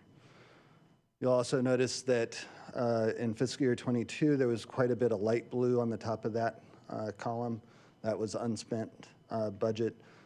Anything that's unspent in the prior year rolls over and creates a higher fund balance for the next year. If there's any questions on that, we'll just. I'll wait for the next slide, yeah. Yeah, the next slide is also about streets, right? Yep. Yes. Okay. Yes, so this is next year's revenues. You can see it's dipped a little bit. That was because I did reduce the TPT forecast a little bit, not knowing what the economy is going to be doing for the next 12 months. So then as far as the expenditures, you can see, like I said, that the pavement maintenance portion, that top line actually increased 1.1 million from this current year. Everything else pretty much remained the same. Did remove some of the contingency, but that was one of the reductions. Yeah, I wanted to go to what Alan was saying also, but so first of all, May 11th is the deadline to ask for, if we were going to ask for a bond, which I know was something we were wondering if we were going to get that kind of a recommendation. Part of why we have money rolling over has to do with the actual, streets that I keep saying physically or logistically, you just can't spend, that much more than this. So we've got 7 million. We're already up to 5.3 million here. So we have the funding available that can physically and logistically possibly be used. And Justin, you can nod, give me some encouragement here. But so what I just want to make it clear, I think the school district is doing some conversations now to make it clear that we will not be having any kind of a bond or anything on for November 24. And it also gives us the time to get the report back from the firm, to get all the information from the committee. It'll give us all a chance to discuss all the options then. And obviously we'll have a funding conversation in the future because we're real good now and probably next year. But at least it clarifies that for now, that we won't be doing that. Yes, sir. A couple months ago, I had made a suggestion that, 2 suggestions actually, dealing with streets and funding that and getting a little extra cash in there. One was to the VLT tax right now. I think it goes 80% streets, 20% general fund, something like that. 70-30. 70-30, okay, so I was off a little. I don't think it would really hurt our budget a lot, maybe I'm wrong, to commit 100% of that to streets. That was the first suggestion. So if we could take a look at that somehow, and I don't know what kind of an impact that would have. And then the second one, when we do our excess sweep at the end of the year, instead of putting it all into capital improvement, maybe we look at a percentage going to streets and some of it going to capital, so that we can somewhat bolster that streets fund and add a little bit more to getting more streets done. And it's less of a bond obligation because the bond rates right now are just astronomical and it's just not a good time. But if we can somehow find a way to do it internally, and wait for these rates to adjust, because I think they will at some point for bonds. And maybe it is a year off. Maybe that would get us through and get us some more roads done, and something to consider when we look at funding for streets in the future. Thank you. Yeah, we looked at that. Personally, the idea of the what we do with the leftovers, I think that's a conversation you can always have. And if it looks like, you know, the lining of the fountain is still A-okay and all these other things, and that doesn't have to have like a long-term effect, you know, like every year we can decide something like that. I'm not so sure about the VLT thing because it's not that much money that would help the streets, but it's enough to maybe affect, like when we talk about the raises or anything like that, if it's $200,000 or $300,000, that's not gonna do much for streets, but it may end up being important in the general fund. So I'm not opposed to looking at it. I just don't think and the other reason why that one is because we'd have to make a policy change, and then that would be the thing that existed until we changed it again. So I'm fine, just personally, you know, as far as trying to dedicate what's left over. And again, to get back to the point of 5.3 million, we had about that much to spend this year, and we could not get it out the door. So there's a lot of other things that go into being able to fix the streets. So just keeping that all in mind. I don't think it changes what we have to do tonight, though, right? I mean, we're just going for the bottom line. Okay, thanks. Yes, and I failed to mention that earlier. So the tentative budget sets the maximum amount of the budget for the entire year. Based on direction tonight, we can reduce that if there was a reason to, but it cannot go higher than what is in the resolution and in those schedules. All right, so then to the Capital Projects Fund, we do have a few things to talk about here.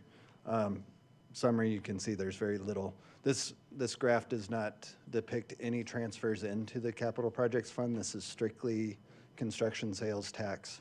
I can't think of anything else that goes in there off the top of my head. And interest.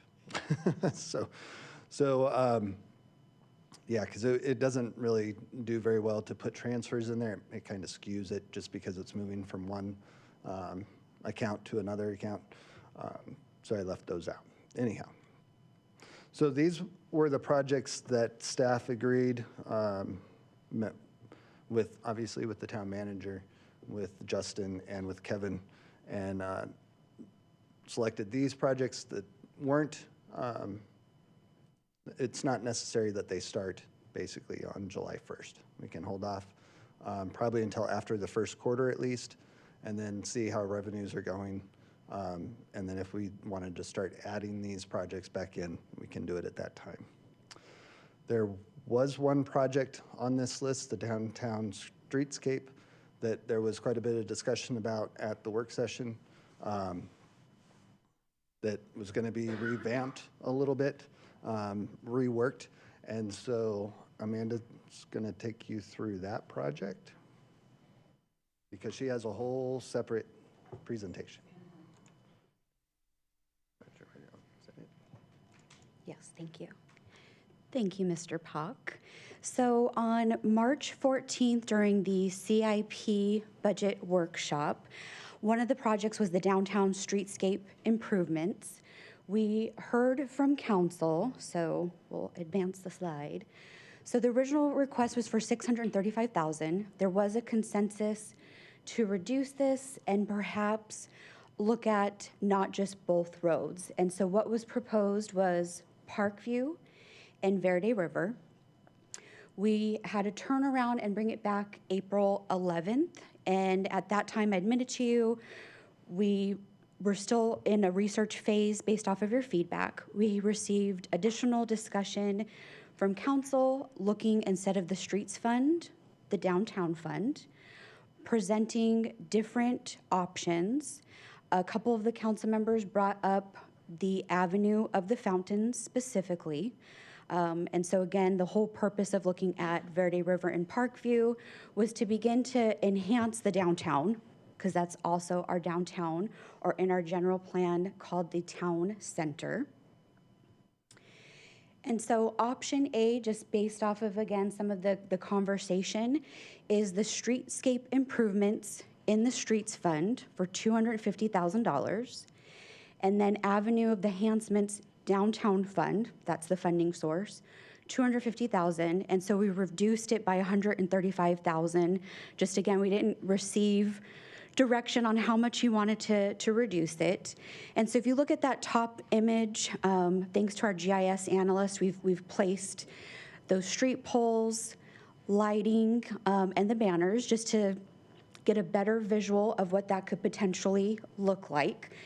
It's not an actual rendering, the spacing's not right, so don't hold me to it. And then I had shared, so Councilmember Skillicorn had brought up the Avenue of the Fountains, and he had comments, and I said, I don't usually do this, but wanted to add that TAMA, the Avenue Merchant Association, had its 4th official meeting, and one of their goals is to look at enhancing the avenue. And so that bottom is looking at our Lanier Park and perhaps adding more public art to provide shading, benches, and just make it more attractive, create that sense of place, and not have it where people are using the park as a dog park or just going and having a quick bite to eat and leaving, having them stay there and enjoy our downtown. Some of the conversations we received was about solar lighting. For this purpose, I don't want us to get that deep in, but how we were able to reduce some of those costs. So Councilmember Kalavianakis asked us to look at solar lighting. Here are some options that staff found. Last week there were some meetings with some folks to look to see if instead of those type of lightings, could they replicate a little bit of what we have? Because we want it to be consistent, again, so people know it's the downtown. So that's still a work in progress, but just wanted to acknowledge that we're hearing council's direction. Option B, the downtown streetscape, so it would be specifically downtown. With $500,000, I know we're just showing one option, we would be able to, for $500,000, perhaps $400,000, we feel safer with $500 just in case, we would be able to complete improvements off of Verde River in Parkview. There is also the option, going back to the March conversation, where we reduce it to $250,000 and we look at one street. Again, talking to our staff, Public Works, it would be Verde River, just simply because it's shorter. So again, it's cheaper. Option C is Avenue of the Enhancements. It would be specifically for Avenue of the Fountains. We would split that between the Downtown and Streets Fund. I'll get to that in just a couple of slides. And so again, it's $500,000. Again, we could reduce it to $250,000 or a little less. Anything below $100,000, I'm not sure what we could do at this time, just to be honest. Option D is do nothing at all. As your Economic Development Director, I would hope we would get some direction on options A, B, or C. We're recommending option A, so we can continue to enhance the avenue, but also this be an opportunity for staff and council to do what some councils and staff before us were unable to do, but really start to enhance that downtown area, make an investment. There's businesses who've already invested in our town, but to also invest to hopefully attract other folks. Last week, I just met with some folks that are investors and are looking at Parkview. But again, it's hard to imagine, and they're questioning, should we make an investment? And wanting to know what is the staff and council's vision. So back to the downtown fund. Again, just to be transparent, I have requested in the fiscal year 24, $30,000 specifically for the downtown, for placemaking projects and for advertising. And then we've placed the avenue enhancements, if we do get direction, at $250,000. You'll see the downtown streetscape, the streets fund, that's not there. The holiday lights is an ongoing expense of $53,000. There's restrooms there. Again, we felt like we've received some solid direction at looking at restrooms. For fiscal year '24, the $35,000 would be purely for design. You'll see some notes below. The $150,000 would be to construct the restrooms. So that would be in fiscal year '25. So our total budget right now in the downtown fund is over $500,000. The expense that we're illustrating is over $300,000. You take that away, there's over $200,000. And just best practice, yes, there's money there, but we don't propose wiping that clean, again, because we don't know what is ahead of us this fiscal year. And so with that, Council, what we're looking for, again, high level. If there are any options that you're interested, as Mr. Pock mentioned, none of this would happen until January. But if you gave some direction on options A through C, that gives us the ability, because we've received your direction, to start meeting with stakeholders, putting together a project timeline so we can rock and roll in January if the funding is there. Or again, if you decide this is not the year and you want to do absolutely nothing, then I respect that, and we won't initiate any other conversations until the new fiscal year and when I present the Community Economic Development Strategy in the fall. So with that, Madam Mayor, Council, looking for a little direction on numbers and options.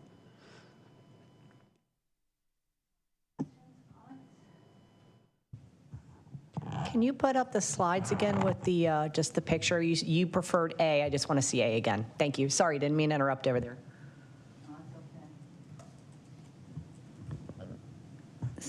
Okay, Councilman. Thank you, Madam Mayor. Director Jacobs, you know, it is interesting to see this. I think we want to do something there.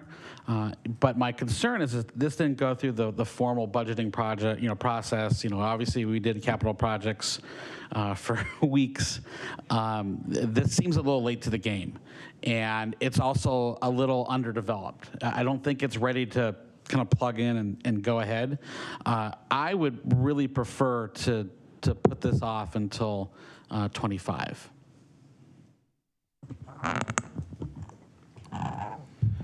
I think one of the major stakeholders along the avenue is going to be Bart Shea and that development that he does there.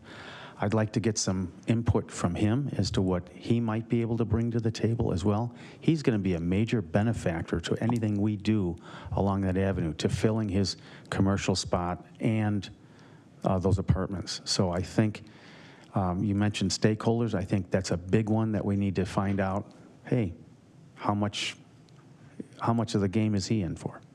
And I'd be willing to sit in on that. Thank you, Mr. Mayor. Thanks for the work you did on this and for the presentation you made the other day. I really appreciate it, meeting with Tama.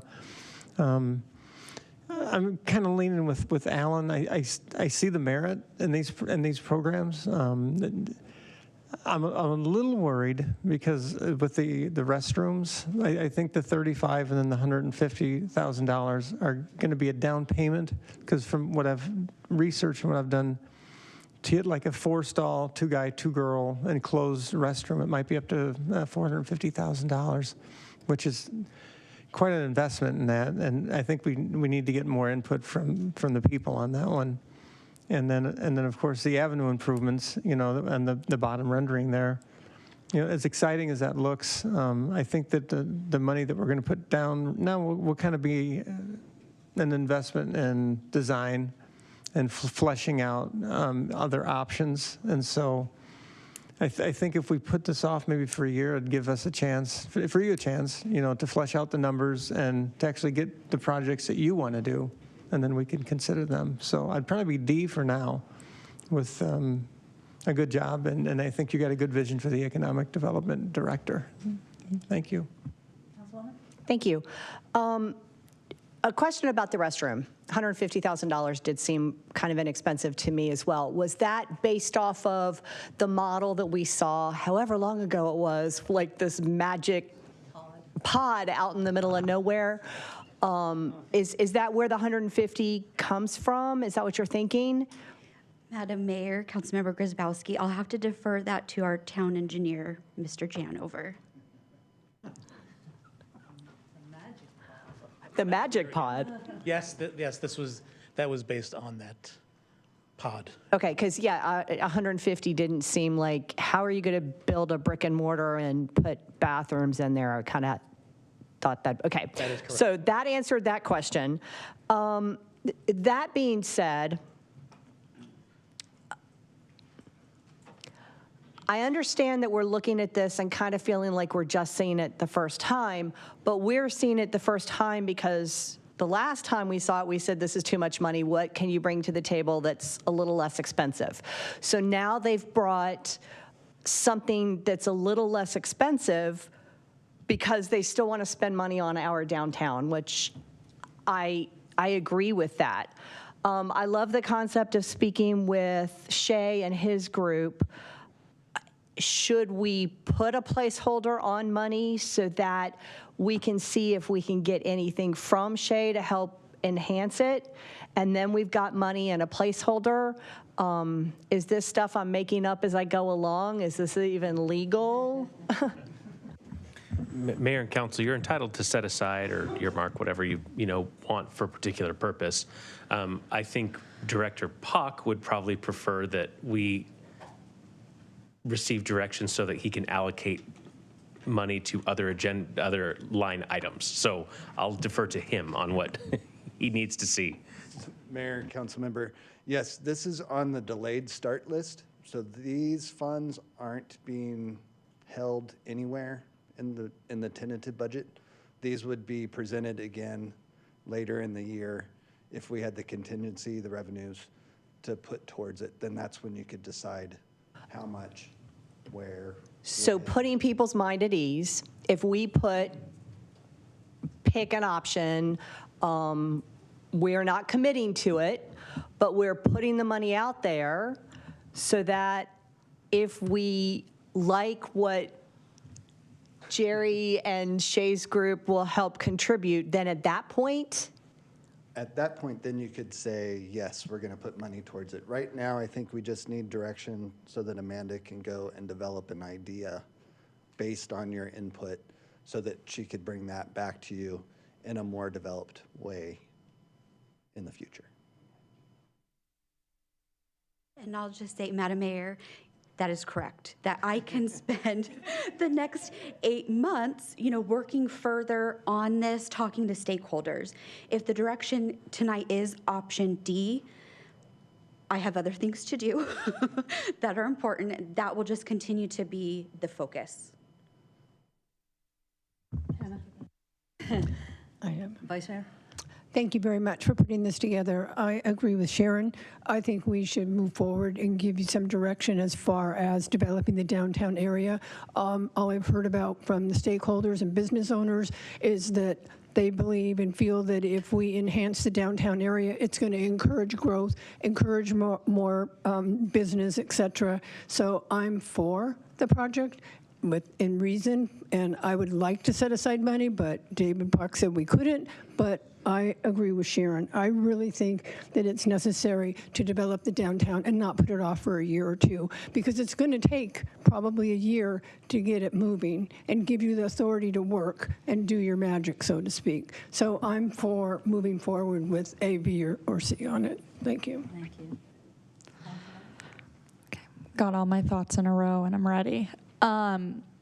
Having grown up in this town, hearing, let's push it back a year, let's push it back a couple of years, not just with this, but especially with this, with focusing on downtown, starts to give me like a nervous reaction, because it's so common in this town to hear, oh, we'll do it later, oh, we'll do it later, we'll do it later. Parkview has looked the same since I was born, pretty much. I mean, that's an exaggeration, but not by much, right? Yeah.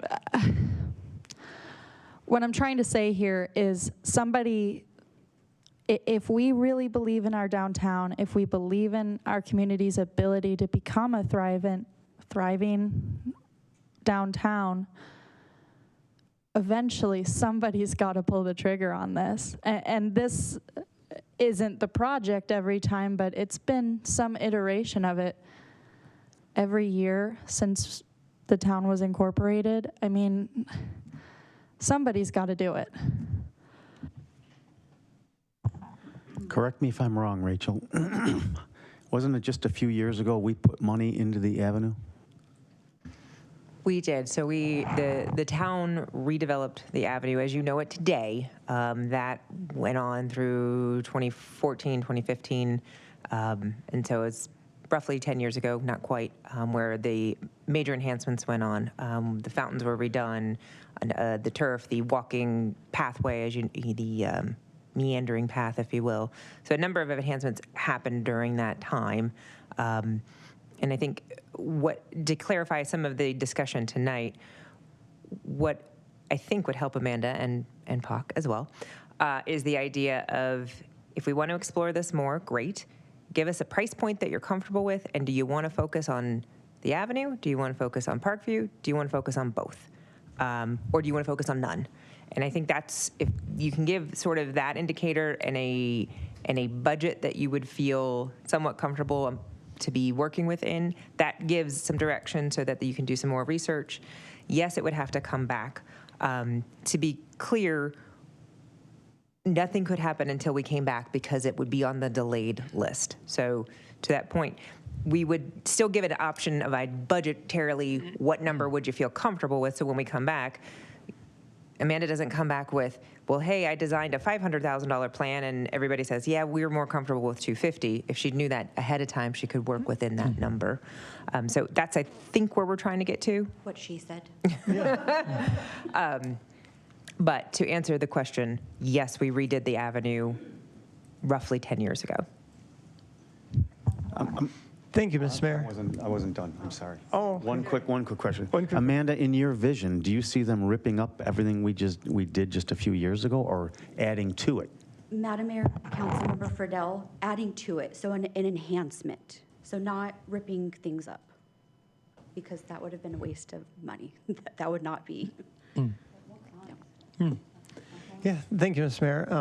Yeah, I just wanted to just go back to just the 30,000-foot view of, we killed a lot of projects. There's the kill list, and then we had the delayed list.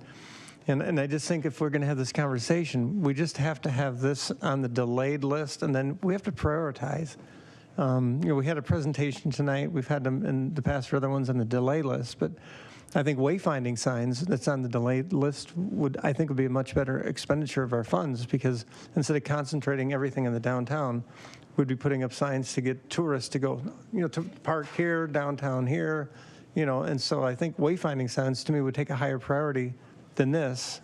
And so I think we just have to keep in mind there's a lot of other projects on hold, and it's our job to pick, 1 through 10 or whatever. Thank you, Madam Mayor.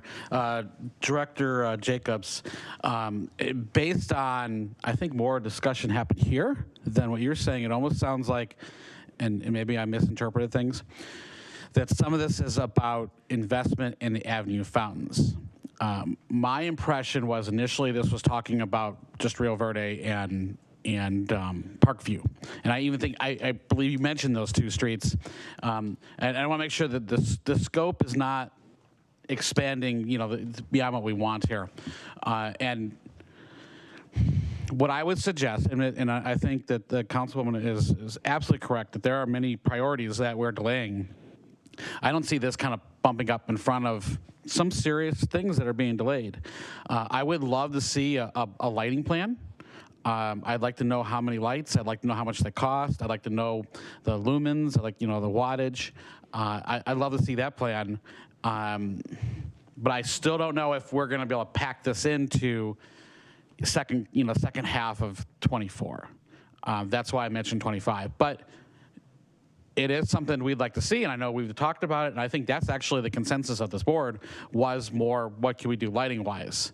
And, we've heard lots of figures, and, most of them are quite a bit lower than the, $600,000, which was really talked about. So that's the point on that.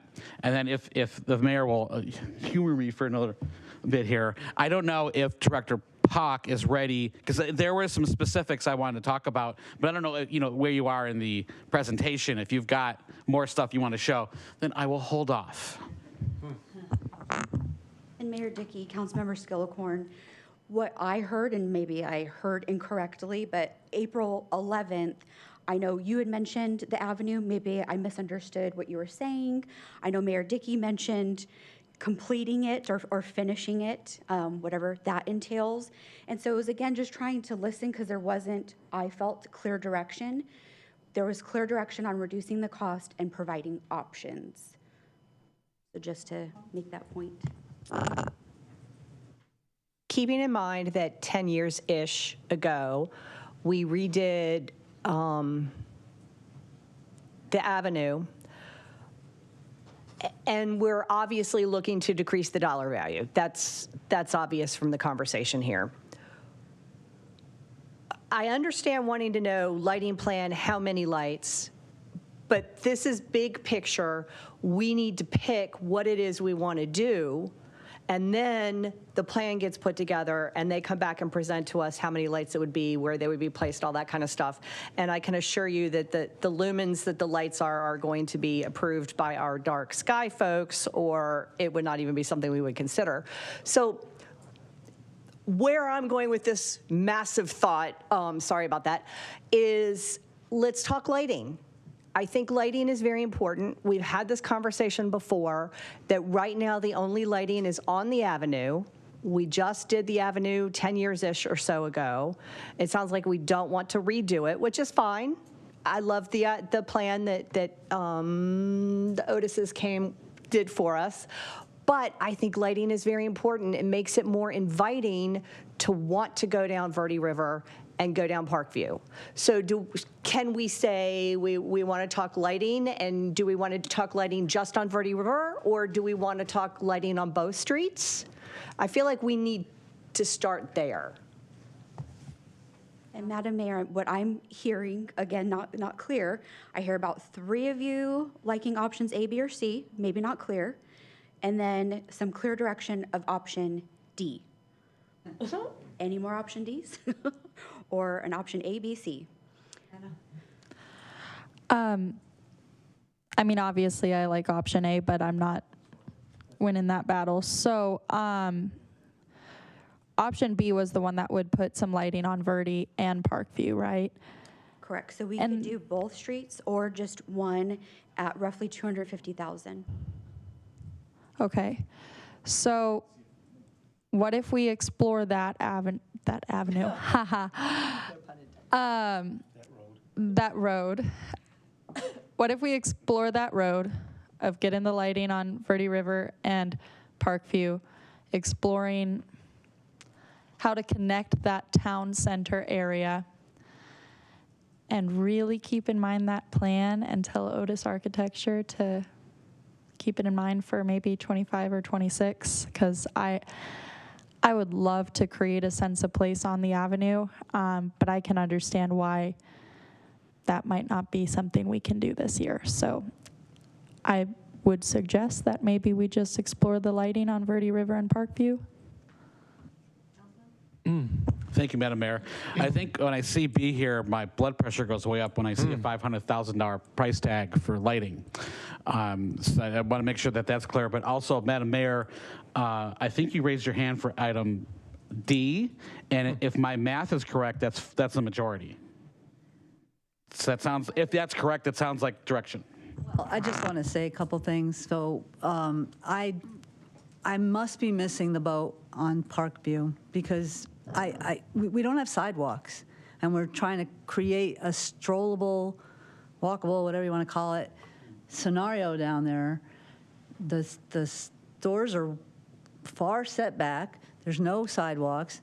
The types of businesses that are there, many of them would not be open at night, would not, so I get trying to attract, but I don't think at this point we're in the position to spend $250,000 or $500,000 on lights to potentially attract people to Parkview when we have vacancies on Avenue Fountain.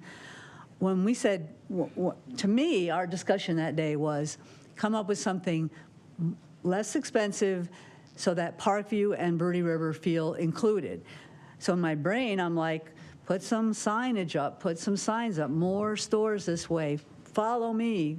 You go down to Denver, they've got, these little round things, whatever, Cs for Colorado, and you're in that, whatever that district is. So the aim of that whole thing was for Parkview and for Verde River, and then we kind of started talking about Avenue of the Fountains. Of course, I'm still huffy because I still think we're not done with Avenue of the Fountains until we have a safe intersection and something that's been talked about for more than 10 years. So that was removed. So, and Hannah, when you say we say no to something, yeah, we've been saying no to that for like 15 years. But regardless of that, I didn't think we were coming back with an idea for the avenue so much as for how to make Parkview feel part of downtown, which they are designated downtown or town center. Signage, banners, I don't know, the music, the Wi-Fi, maybe more shade or something on Avenue of the Fountains, but I don't think we should spend this money. I'd rather have a full-fledged restroom there if we're going to do anything downtown, and figure out some other ways to make people want to go on Parkview and have something there for them to go to. So anyway, I think I'm the only one who thinks all this, so go ahead. No, I concur. 100%. This will be my last thing I say on this. When I was trying to open up the conversation about option B, I did not say, Amanda, go spend $500,000 on it.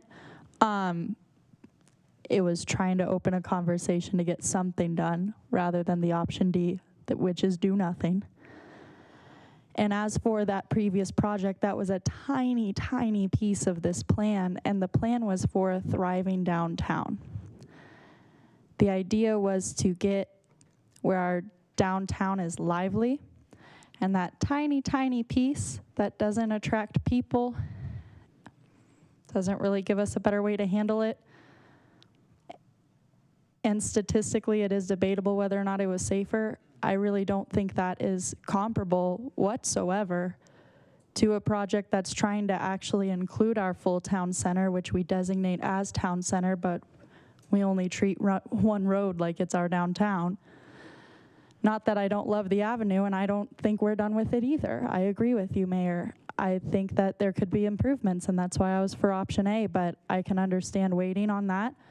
But just trying to open up a conversation so we don't sit here and become another council that says, let's do nothing. What the budgetary options then would be, and this you won't like, would be like, we don't have an idea right now what we want to do, definitely, but keeping something there so that something could be done. Is that what? A placeholder? Yeah. I mean, we just want to do this amount right now, this upper amount. Yeah. So, I'm okay with doing that. Yeah, thank you, Ms. Mayor. And I think, when Hannah, when you were speaking before, I was shaking my head and with what you were saying. And I think if we did go with D, but aspirationally to do what Hannah said, let's think about in the future. If we're going to start this off, is get some lighting in there. And I'm sorry if that's not what you said. I thought that you said that maybe we should think about next year. That's what I heard. If I misquoted you, I'm sorry. But I guess for me, it'd be like, not do anything this year, but then maybe next year begin with the solar lighting and just get some illumination in that area, which I think would help a great deal. Really quickly, Mayor, because I don't want my words taken out of context. I wanted to open up the conversation because it was a delayed project and it would have to come back to us, and it would come back to us this year. At no point did I say to do option B next year. I was talking about for the downtown, for that avenue, for that option A that I was looking at. Maybe half of that goes to next year. I thought I was clear on that. I'm sorry if I misquoted you, Hannah. Madam Mayor, I heard maybe you were okay with the placeholder at the end of your conversation. Yes, no? Otherwise, what I feel like I'm hearing is option D. So I'm going to respect that Mr. Pock has more slides for you.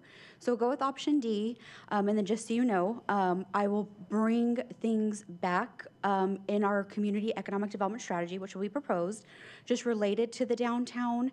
And then I think there is some type of support. So maybe over these next 8 months, we can have some one-on-one conversations so that when we bring something back again, there's clear direction in fiscal year 25. If I'm incorrect, let me know.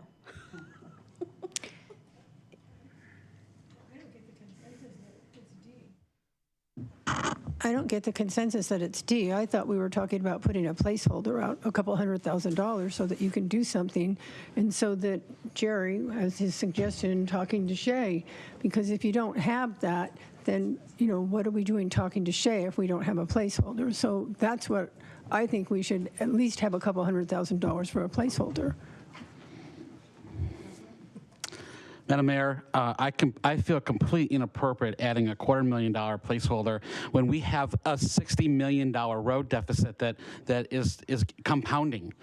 We need to address that. And I'm sorry, but this is another thing that's going to have to wait. And we'll go through the process here, but I have a very specific motion, and I can't go along with placeholders, and I will vote no to any budget with placeholders.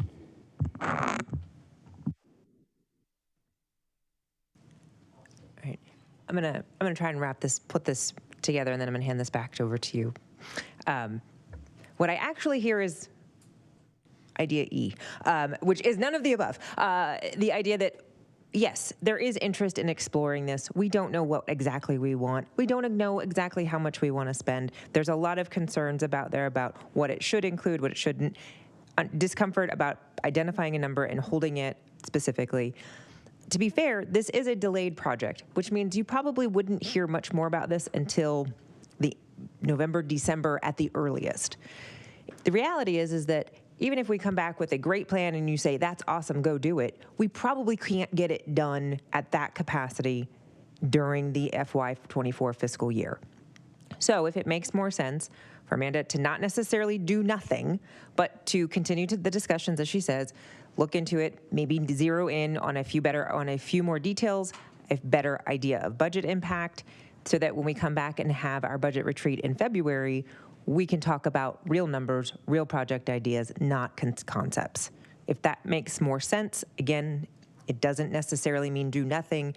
It means we're not ready to make that decision, and we want to come back and explore it in more detail. Okay. Okay, thanks.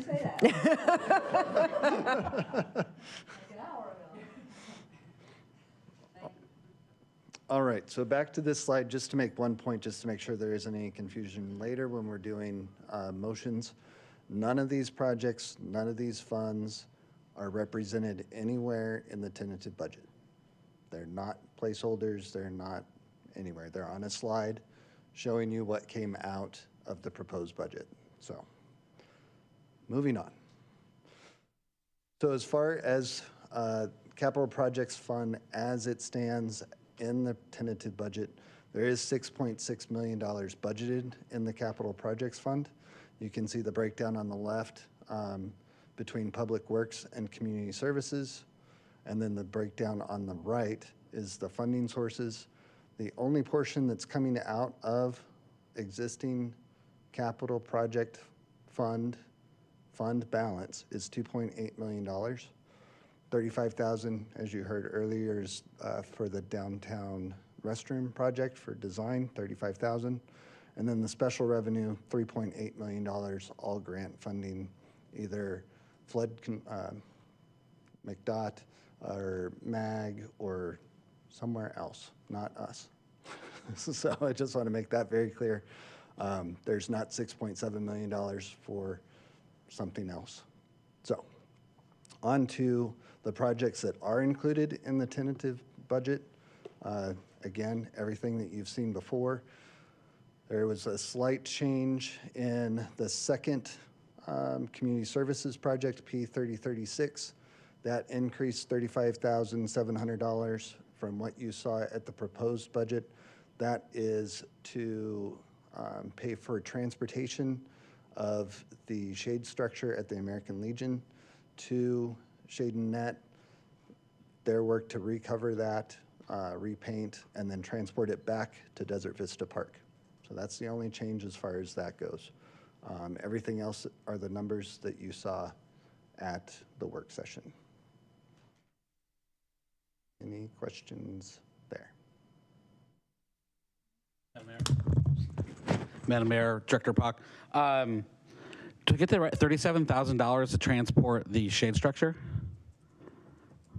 Transport, recover, repaint, and transfer back. And what is the expected savings based on just purchasing one? I can answer that. It's about $50,000. Okay.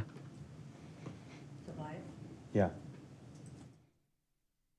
Okay, and then, so can we go back to the delayed project slide?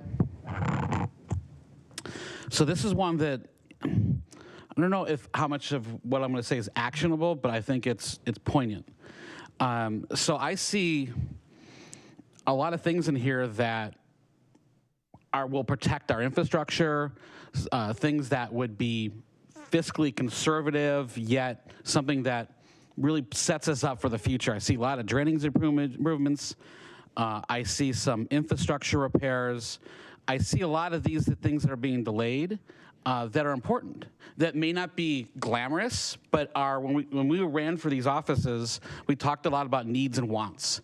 And I see these are like, these aren't things that like you want and we're gonna put in a newspaper like, oh, we did such great work because we did this, drainage improvement. No, we're not. But those drainage improvements mean that our infrastructure is not going to wash away, someone's yard's not going to wash away, things like that. So I'm concerned that some of those were delayed, yet we have somewhat frivolous stuff that's still in the capital projects. So I did want to kind of go through and actually have some specifics that I wanted to lay out. And, I'm just going to start from the top, is first off, I do want to change the overall cap number, or that we're going to make a motion on tonight, and that's going to be part of my motion. Going from 43.1, and I wanted to move that down to 41,807,000. And I can talk about that later. Now, I actually have found all those cuts except for the new 37,000, which was kind of popped on me. But I still think we can roll with that. First off, and actually this is going to be putting us in a better situation, I would really like to cap the general fund to what it is in the current year. So instead of going to 22.6, I'd like to go back down to 22.1, which was budgeted even though we didn't get to that point. I think it's more appropriate to do a 22.1 versus 22.6. When I go back and think about supplements, I know that probably one of the big one, and I want to be cautious about going to the part-time, the full-time, because there are health insurance benefits, I assume, is the difference there. I am concerned about that. But when we talk about the cost of living, the 7%, which is extremely high, the private sector wouldn't do that, even though inflation is very high. What I think a better proposal would be is that that the rank and file can get the COLA, but I don't think managers should. That dollar amount is probably hard to figure based on who's a manager or not right this moment, but I kind of have a guesstimate number in my head. Some areas that I also thought were appropriate is that the $50,000 for the MAG homeless, I think 40 was the newly, 10 was the MAG. Frankly, these are the policies that don't work in Seattle, Portland, Phoenix, all over the country. I say that we should get rid of that. Some of the other things that I see where I can go to the capital projects and the specifics for the Desert Vista, the outdoor exercise equipment. I think it's inappropriate to do outdoor exercise equipment when we're getting rid of drainage and other things like that. So I would axe that. Other than that, I think the shade structure is too good of a deal for us to get. So that I would like to include the shade structure, but not the other $200,000 there. As I go into my budget book here, so we already cut out a few of these things, which I appreciate. I do want to completely cut out for this year the The streetscape improvements that was originally $635, I know we reduced that to $535. I just don't think we're ready for that. The Palisades traffic signal, I don't think that there was consensus to do that, so I'd like to cut that $34,900. And let's kind of go back here. I believe the reducing the COLA, reducing the MAG, reducing the Desert Vista, I came up with $684,000 in cuts. If we take out the streetscape, we're at $1.2 million, which would bring us to that $41,807,000. So the motion I'd like, and I don't know if Aaron would like me to structure this to get this through, but I would like to do the overall 24 budget number would be that $41,807,000. If I need to go through the cuts, that's fine, or. Well, I'm not, so first of all, yeah, if you have a specific motion that includes specifics, yes. Okay. The mayor, I don't know if you're entertaining a motion right now, and I don't know if Director Pockett's done, but yes, if there are going to be specific things that we want out of the budget, then we can either do that now or with the adoption of the final budget, because today we're setting a tentative budget with just a cap, so you might not need to go through line by line. Yeah, I think the guardrails are a good thing, and I think the specific motion is helpful for staff.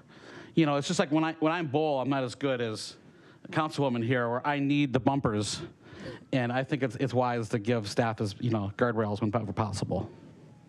So just to be clear, you want to lower the total amount, and then you want to individually go through what you did to get to that amount? Yes.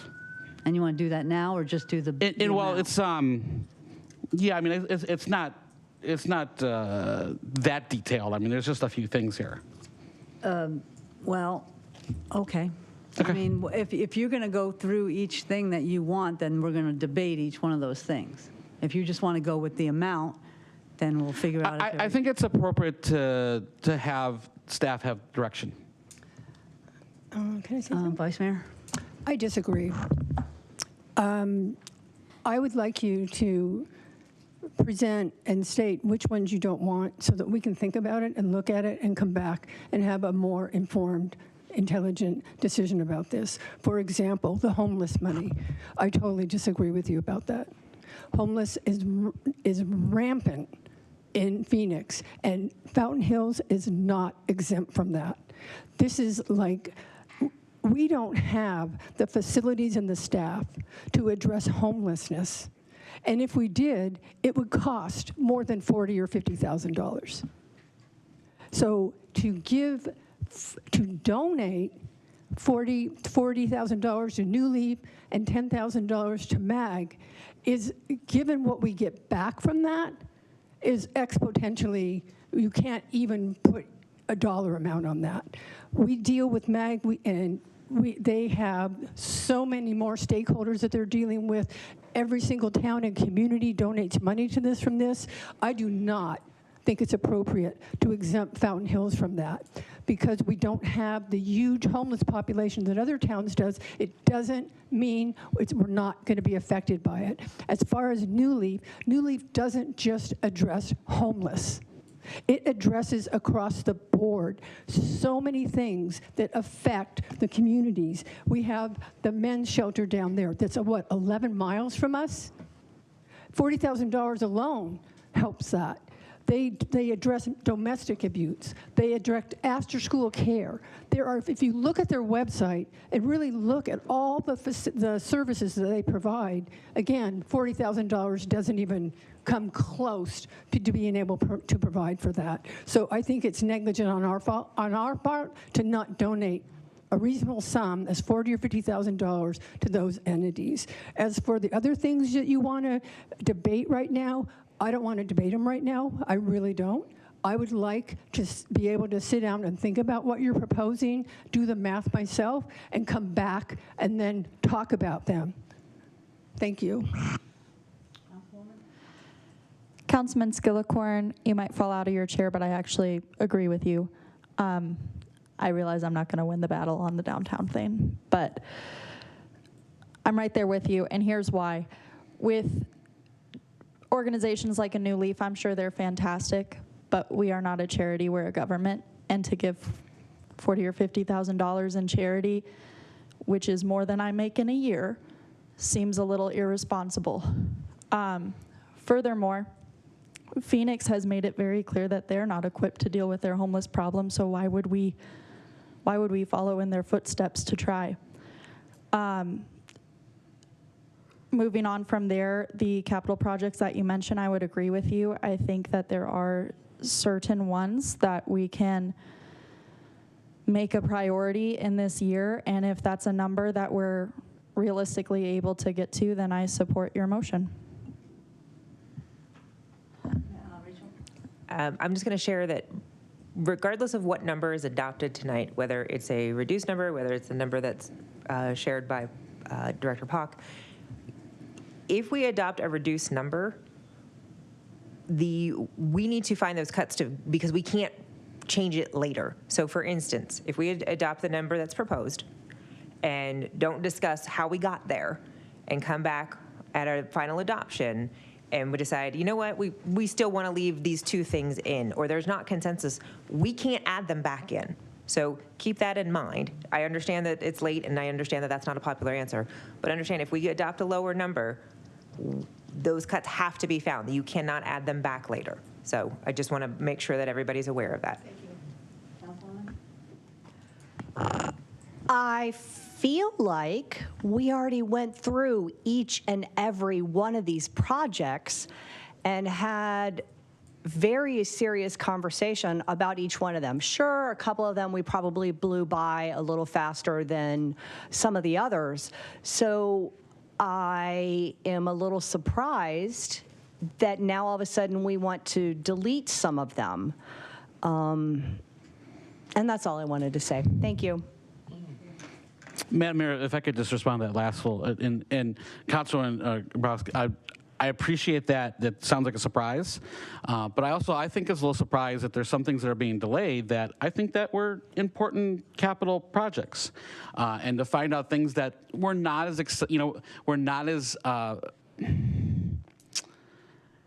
where things that were more wants than needs were put off. I just thought that was a little inappropriate, and frankly, if we're going to be delaying needed things like infrastructure improvements, I think it's appropriate to delay other things too. And Councilwoman Toth mentioned a battle about this. There's no battle. We all want to have a prosperous downtown. We might differ a little tiny bit on how to get there, but we all want that, but we also have to figure out how to get there.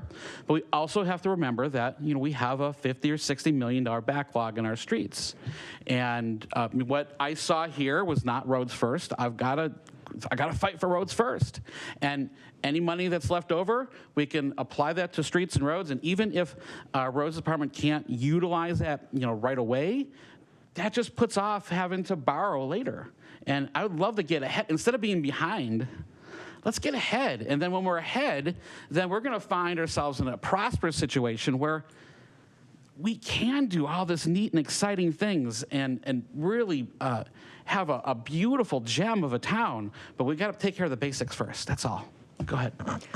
Can you go back to the delayed slide? Didn't we go through all of these as well, and that's why they're on this slide, because we discussed each of them and we decide whether it be as a group in its entirety or as a majority. We decided that these were ones we didn't want to include in the budget, which is why they're not a part of the budget anymore. I feel like we were asked to give staff direction, which we did.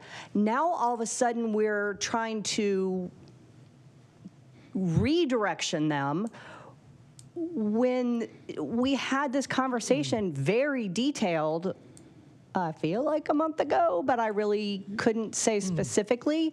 So again, yes, I am surprised. We've already made the decision to pull these. and now we want to pull more and maybe possibly put some of these back in. I feel very badly for staff. They've busted their ass for us, and now we're changing our mind and delaying what legally we have to do, which is approve a budget in a short amount of time. Thank you. Councilwoman. Thank you, Ms. Mayor. Correct me if I'm wrong, Rachel, but didn't we approve the low-flow drainage crossing improvement program, and didn't we improve the townwide stormwater infrastructure rehabilitation? I'm going by memory.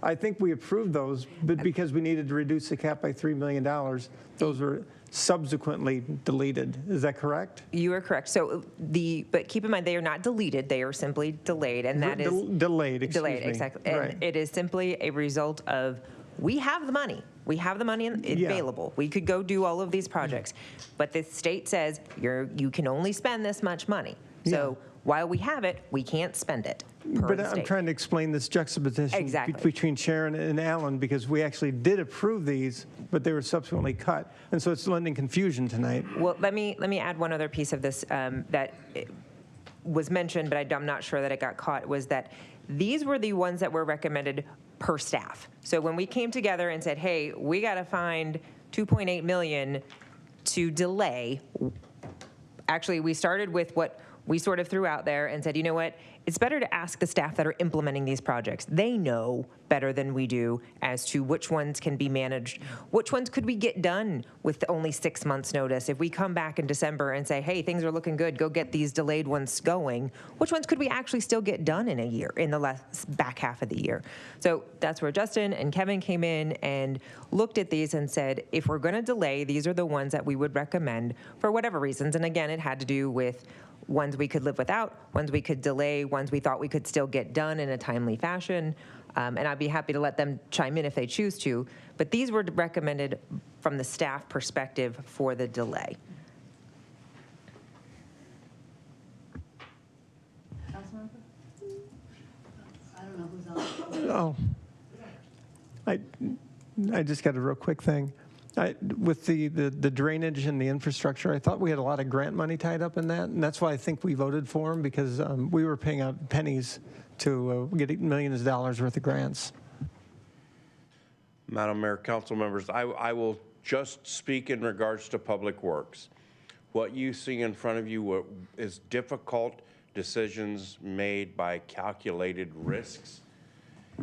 With a brief explanation, I'm not going to go into comment on the downtown streetscape. We've had enough conversation about that. In regards to the Golden Eagle impoundment, and this is multiple years in design, we are right now up against one of our biggest hurdles, which is the Arizona Department of Water Resources and the Maricopa County Flood Control. That review process, now that we're at 100% design, is 18 to 24 months. There's simply nothing we can do to expedite that because of their policies and procedures. Again, we do not take it lightly. We do, however, know that we have made substantial improvements using the available funding to minimize and reduce the backflow of water into Golden Eagle.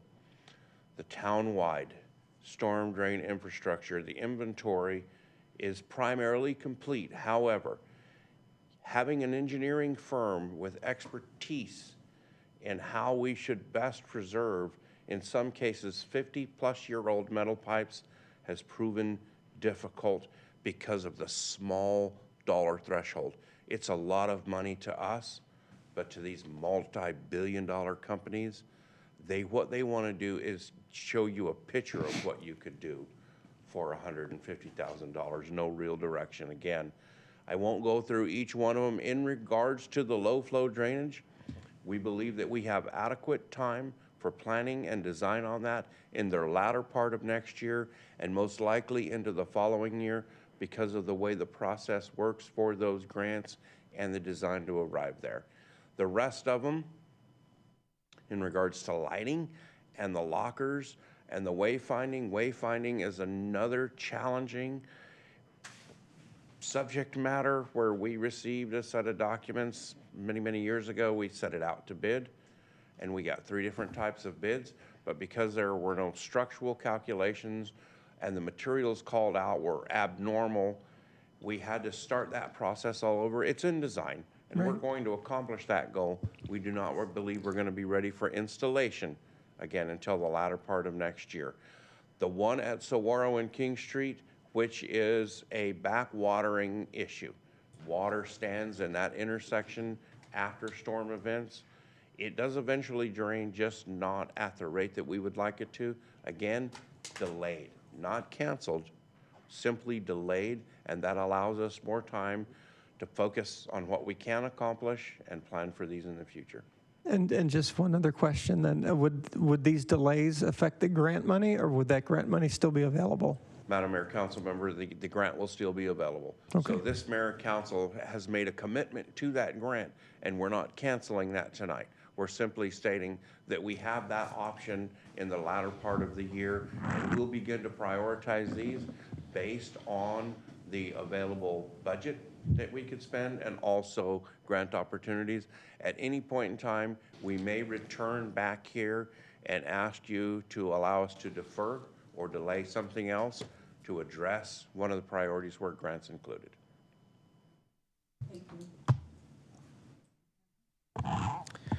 Alan, I probably wouldn't disagree with some of what you said, but I want to get back to the COLA increase. So are you saying that the managers shouldn't get anything?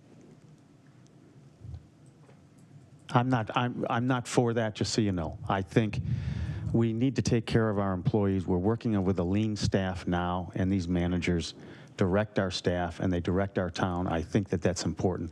I'd like you to reconsider that.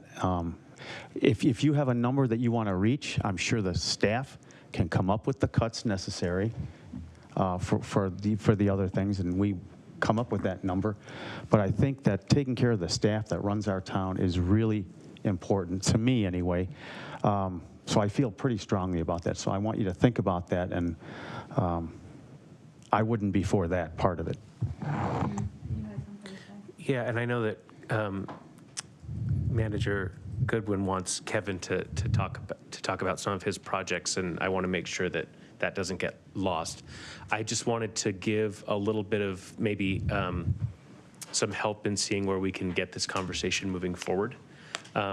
It seems like you have a couple of options of what you could do tonight, and then Kevin, I'll turn it over to you.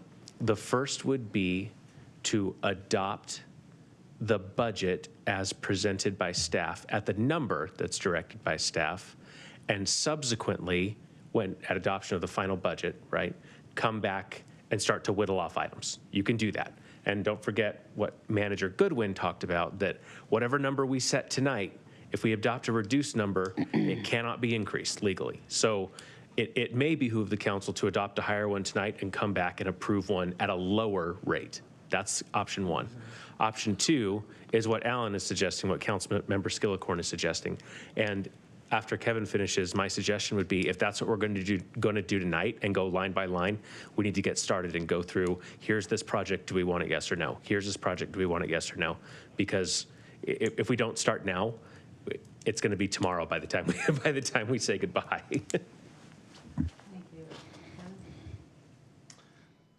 Council members and mayor, just on the parks side of things,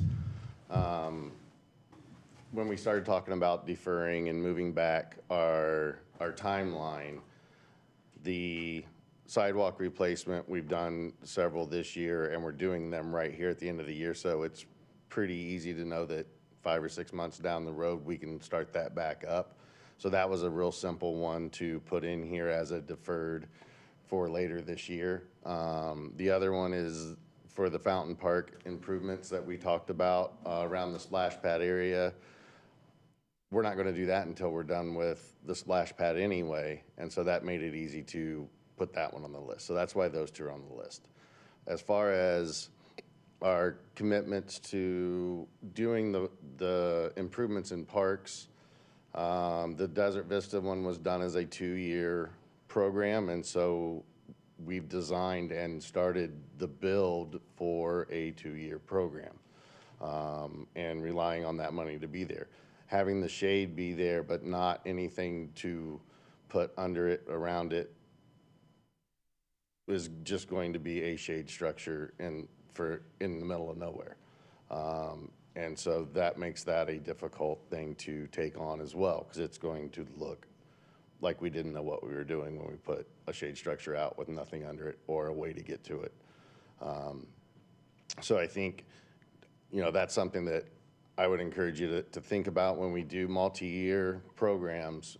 We plan and design multi-year improvements. So just something to think about while you're doing it as well.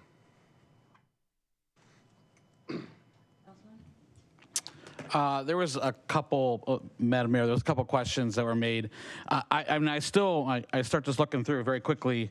Desert Vista, when I add in Centennial Pavilion, when I add in the traffic signal, I come up to $484,000. $484,000 pays for somebody's drainage projects and things. And I still look at infrastructure has to be a priority over wants. To the COLA question, that comes up because nowhere in the private sector has anyone seen a 7% COLA. Nowhere. Could we entertain a different number? Maybe. But part of that comes from, we were expecting to save a few dollars with the retirement of our town manager. When I look at salaries, that isn't the case. We're paying the old salary. So that's a dollar amount there, and those things add up. I mean, so I'm going to make a motion to approve a cap at $41,807,000.